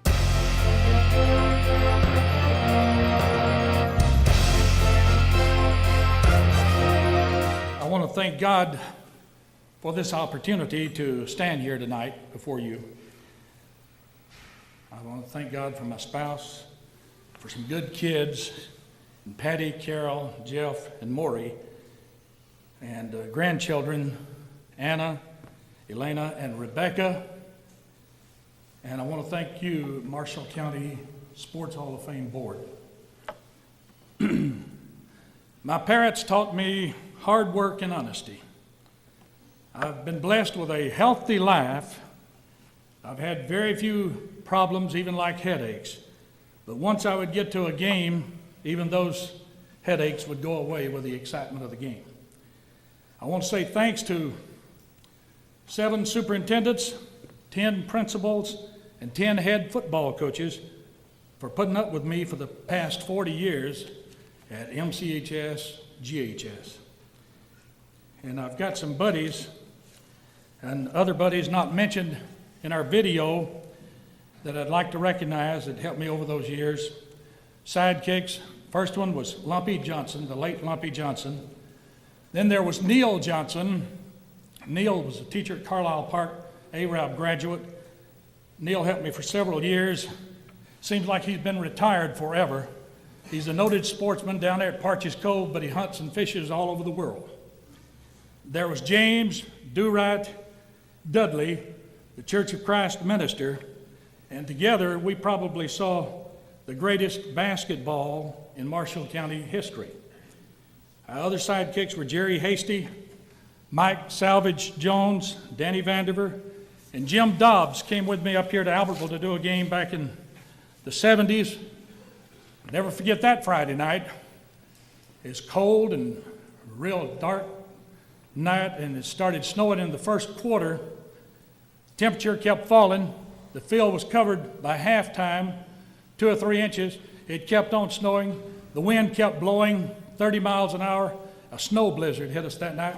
When we finished the game, it was 19 degrees. You don't forget those occasions. And old Jim Dobbs lasted through that game with me. A couple of high school teenagers I want to mention too. They started out with us on our Friday night scoreboard. We recruited them, and one of them was a little youngster up at Albertville, Greg Bell. He's in about the 11th grade, and he'd report every Friday night on the Albertville Aggies. Well, I'm proud to say Greg today owns his own radio station, and he's the voice of the Scottsboro Wildcats. And there was another little teenager by the name of Ricky Smith down at Boaz. And Ricky would report on the Boaz Pirates every Friday night. It didn't matter if they got beat or if they won big or lost. You could always depend on Ricky would have the report for you. Today, Ricky Smith is employed by the city of Boaz, and Ricky is also the color commentator for the Boaz Pirates on WBSA. Robert Sloman, young teacher administrator down at Douglas. In his early days of Douglas, he would report on the Douglas Eagles. And here is another retiree, and I think he went on, they named a school for him down there too. And Coach Allen pointed out to me, I didn't know that, but the first Douglas game ever broadcast on the radio, we did that. He was telling me about that yesterday. Archie Anderson from over at WREB at ARAB, they didn't have a nighttime station, so Archie was our reporter on Friday nights, and Archie went on to become a past Citizen of the Year in ARAB, and he's been doing the PA for the Arabian Nights forever. You know, our early days started out with segregated teams, but soon we were integrated, and this was before we had our FM station in Gunnersville. Albertville had one all along, but we were late coming on with ours. So we taped and played our games back on Saturday morning. And although I was broadcasting at the time, it was almost 40 years later that Jody Chorba told me about the first football practice of an integrated team. The young, lanky, black lad coming up to the field house there on the hill at Gunnersville. Jody says, Bill, I'll never forget that scene. Said all of us white guys were crowded in the door of the field house and in the windows, and said, there comes this young black walking slowly, trotting up that hill. The young black kid was about to make history. Johnny Butch Looney became Marshall County's first black star athlete following integration, outstanding in both football and basketball. Now, I could sense the respect that Jody had for that young man's courage that day and that event in Marshall County sports history.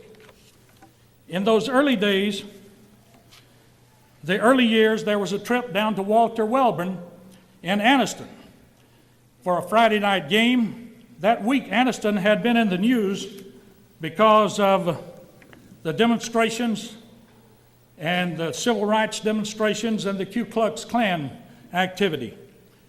And I'm thinking there was so much going on then that our cheerleaders and band didn't make that trip. I know our fans stayed away. It was a real tense situation, but the Gunnersville group was made up of the broadcast crew, the team and the coaches, and there were just a very few parents there. But thankfully the game was played without incident. I don't think we had a wrap-up show that night because we hurried up and hurried back to Gunnersville.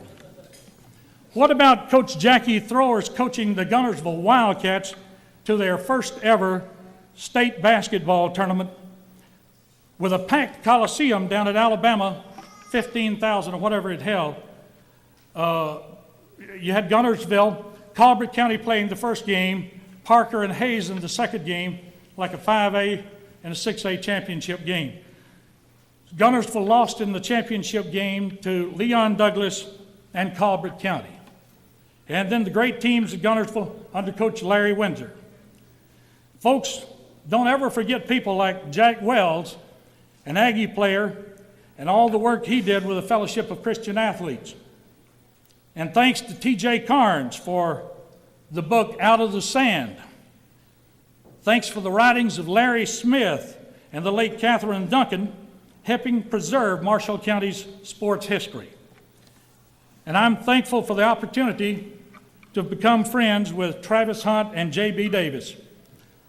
There's the memory of a teenage boy, the memory of this teenage boy listening to the Alabama games on the radio with Albertville's Travis Hunt as captain. And I'll never forget the moment in 2002 when J.B. Davis viewed the tape of his 1956 80-yard punt return to beat Alabama at Legion Field. Just the two of us there previewing his tape before his induction into the Hall of Fame, and tears flowed down the old Georgia Bulldog's face as he said, "Bill, the last time I saw that film was 1956. I'm thankful for the past, but as Charles Kettering put it, my interest is in the future because I'm going to spend the rest of my life at it." Thank you very much. I accept your induction into the Hall of Fame.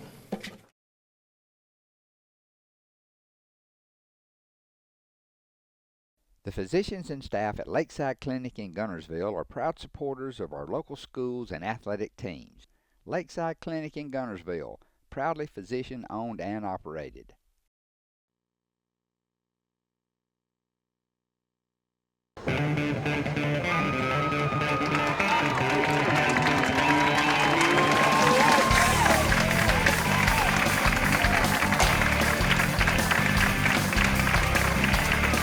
In motion toward the wide side. Here's his brother Matt, and he is going to be smothered back at the 35-yard line. Here's the snap. Shelton's going to throw it. He's got Reed in space. Reed down the sideline. He crosses the 30. He crosses the 20. Crosses the 10. Still on his feet to the 9 and tripped up there. Reed was out there. Nobody's covered him. They thought they were going to run it in the middle. Good play calling by Isom. Isom, this is a team, they won't give up. These are a scrappy, fighting bunch. They have always had that reputation. Coming this way, toss sweep. Here comes Taylor Guess, stretching it out, just running around out there. He'll be dropped for about a 3-yard loss back to the 22-yard line. And Jacob Meredith.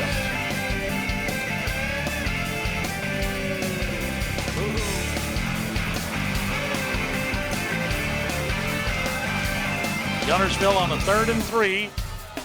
Back to Sheldon. He gives it off to Reed. Halfback pass. Throwing it. He's got his man. Going to be a touchdown. Play calling. Well, I didn't see the penalty unless he called the back going in motion before they were set for a count. And I can understand maybe one of the coaches was a little upset. But hey, why does it take so long?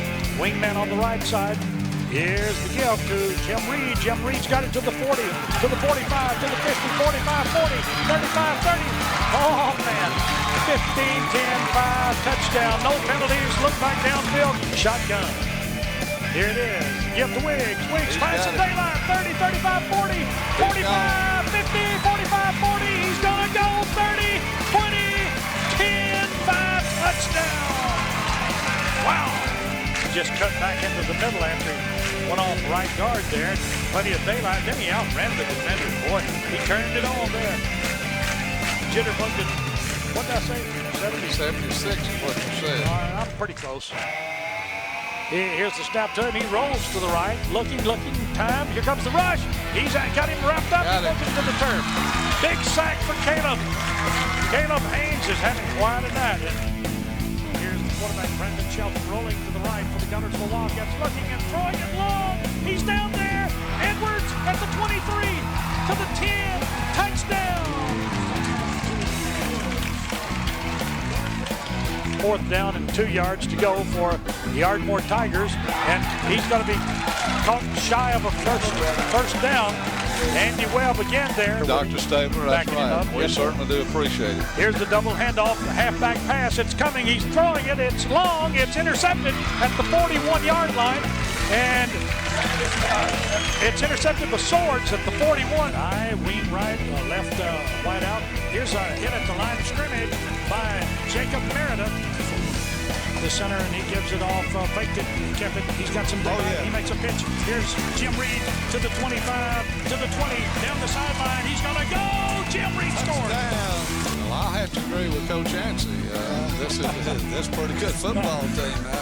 He hits it 40, taken at the 35-yard line. Here he is dancing around, but good play downfield by the Gunnersville man-on-coverage team, and that's Matt Wood. All right, the I formation, Jager Livingston. Pitches it out here on the ground. Pick it up, cover the ball. Oh, my goodness. Gunnersville had an opportunity, but finally retrieved by the fullback. I believe we got it. Yes. Okay, we ended up with it on number 50. Josh Gurley.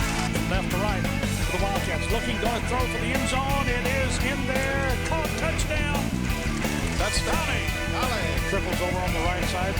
And here's the give to Durant Wiggs, dancing around, dancing back to the line of scrimmage. A little more. 45, 40, 35, 30, 25, 20. Oh, that was a good dance. 47 yards. 52 yards. 7:20 remaining in the ball game. Scottsboro 48, Gunnersville 28. Here's the pitch back to the tailback, get in the backfield, and Tammy is going to be hit for the Gunnersville defenders. To him. Here it is. Oh, flea flicker-like thing. Here it is, a long pass. Got his man down there. He's got it. Down at the 25-yard line. Brandon Shelton throws it to Wade Edwards. 36-yard field goal. And Hendricks trying to kick it through there. Snap, the ball plays down. The kick is long and on the way. And it's good. Quarterback.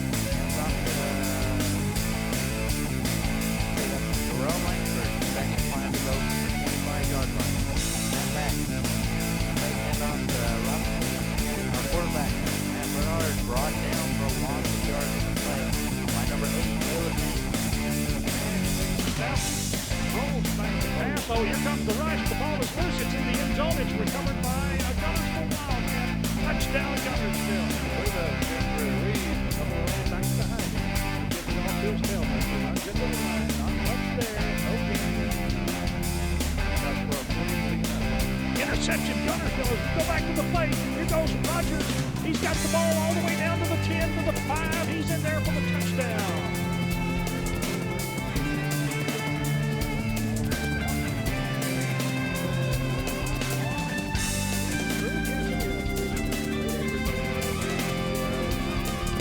And off the Wiggs in for a first down. Going on the 40-yard line, goes out.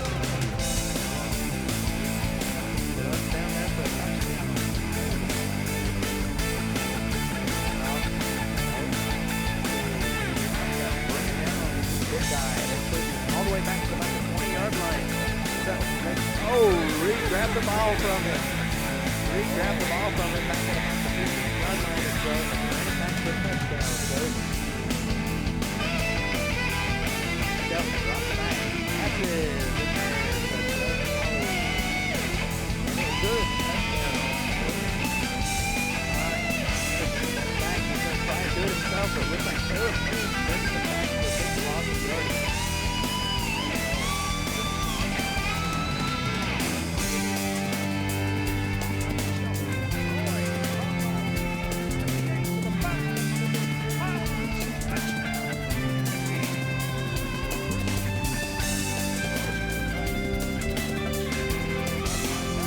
Got two men back there with him this time. Shirey takes the snap, gives it off, fumbled into the arms of a Guntersville Wildcat. He carries it into the 44-yard line. Jacob Meredith. This is Guntersville High School Wildcat football.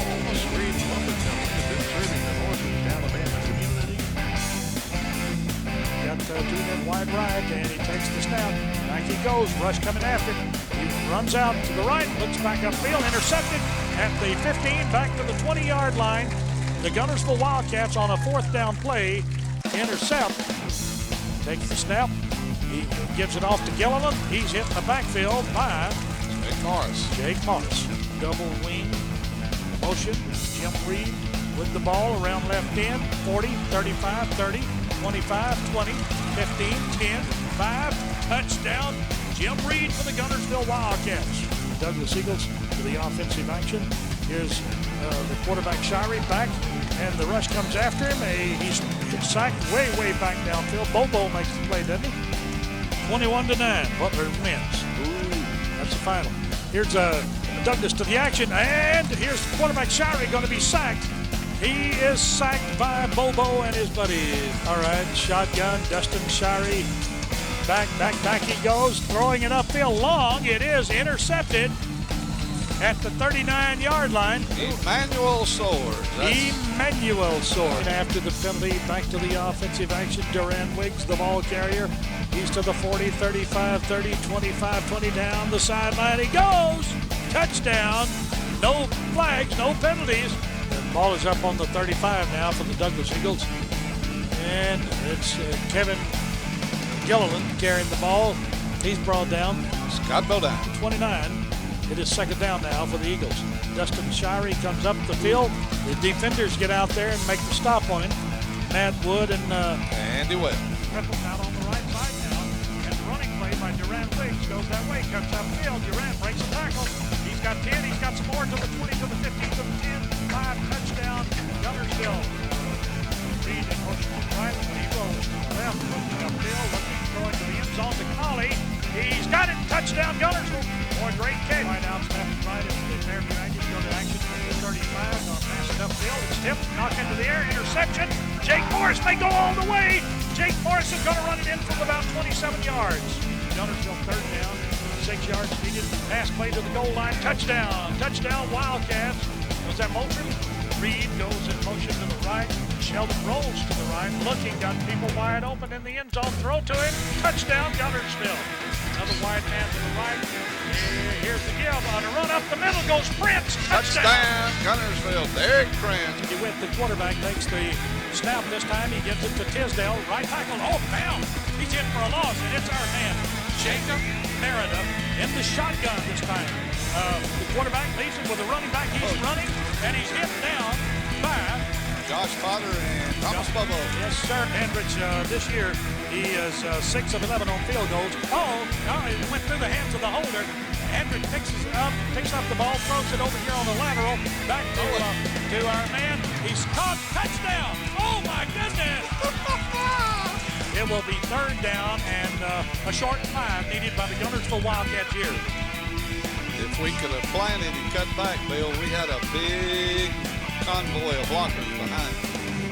Chad DeWitt in the shotgun formation. Here he is. Here is a gift to the tailback Tisdale. Third down and long yardage. Chad DeWitt. He left it with his running back Tisdale. Tisdale is going to be brought down. Steps up under to take the snap this time. He's going to throw it out here in the flat. It's right play. Big play for Reed. Jim Reed. Shotgun formation. Jim Reed goes right, going in upfield. He's caught it. Chad Rogers at the 30, to the 35, 40, 45, 50. Chad Rogers down to the 45. It's Brendan Schoen rolling to the left, looking upfield, looking at him.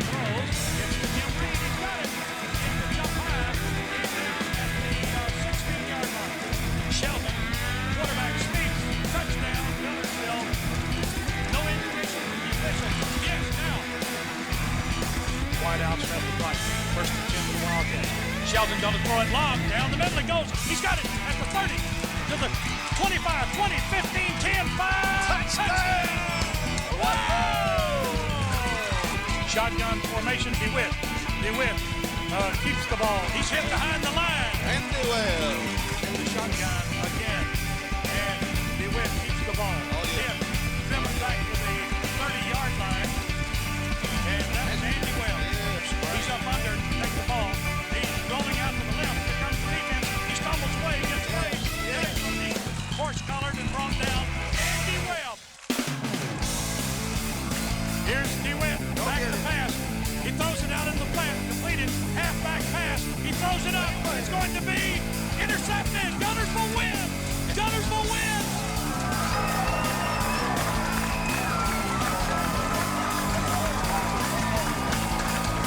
Ready for the snap. Here's the snap back to him. Back to pass. Looking upfield. Now here's the defense. Got him. Back on the 15. The defense of the Gunnersville Wildcats. Okay, shotgun. Brendan Shelton. He leaves it with Rogers. Rogers goes to the end zone and scores. Chaz Rogers to the offensive action. Here we go. Here goes Gunnersville. Durand Wiggs to the 20, to the 15. 10-5. Touchdown Durand. Left to right.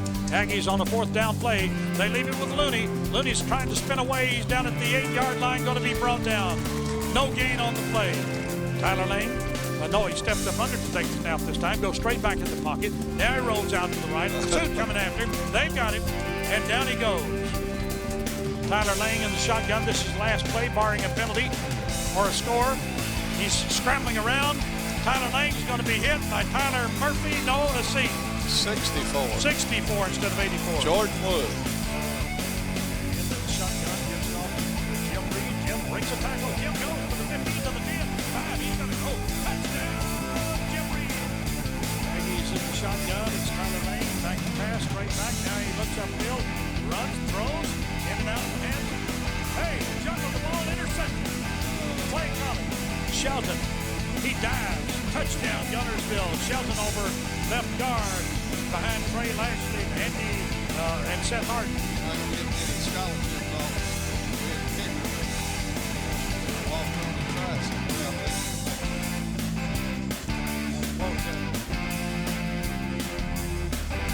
He's referring to the kickoff. Okay, that shotgun. Quarterback Tyler Lane straight back in the pocket.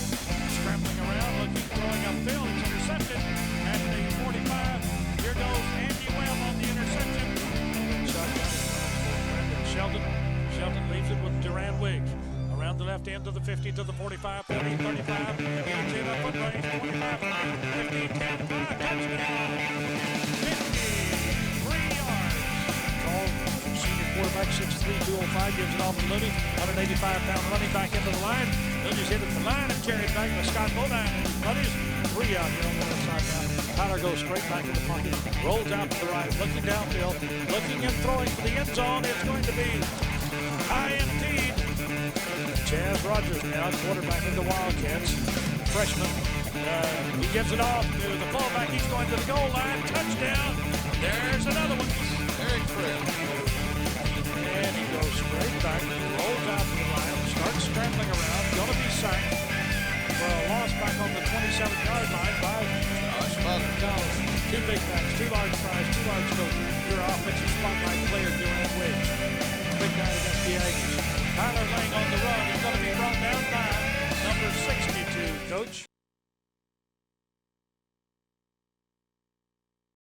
Hello, this is Maury Yancey, President of the Lake Gunnersville Chamber of Commerce. The Chamber of Commerce staff, board, and membership proudly cheer the Wildcats on to victory. When you shop local, you are supporting the future of our young people. The Lake Gunnersville Chamber of Commerce, cheering on the Wildcats.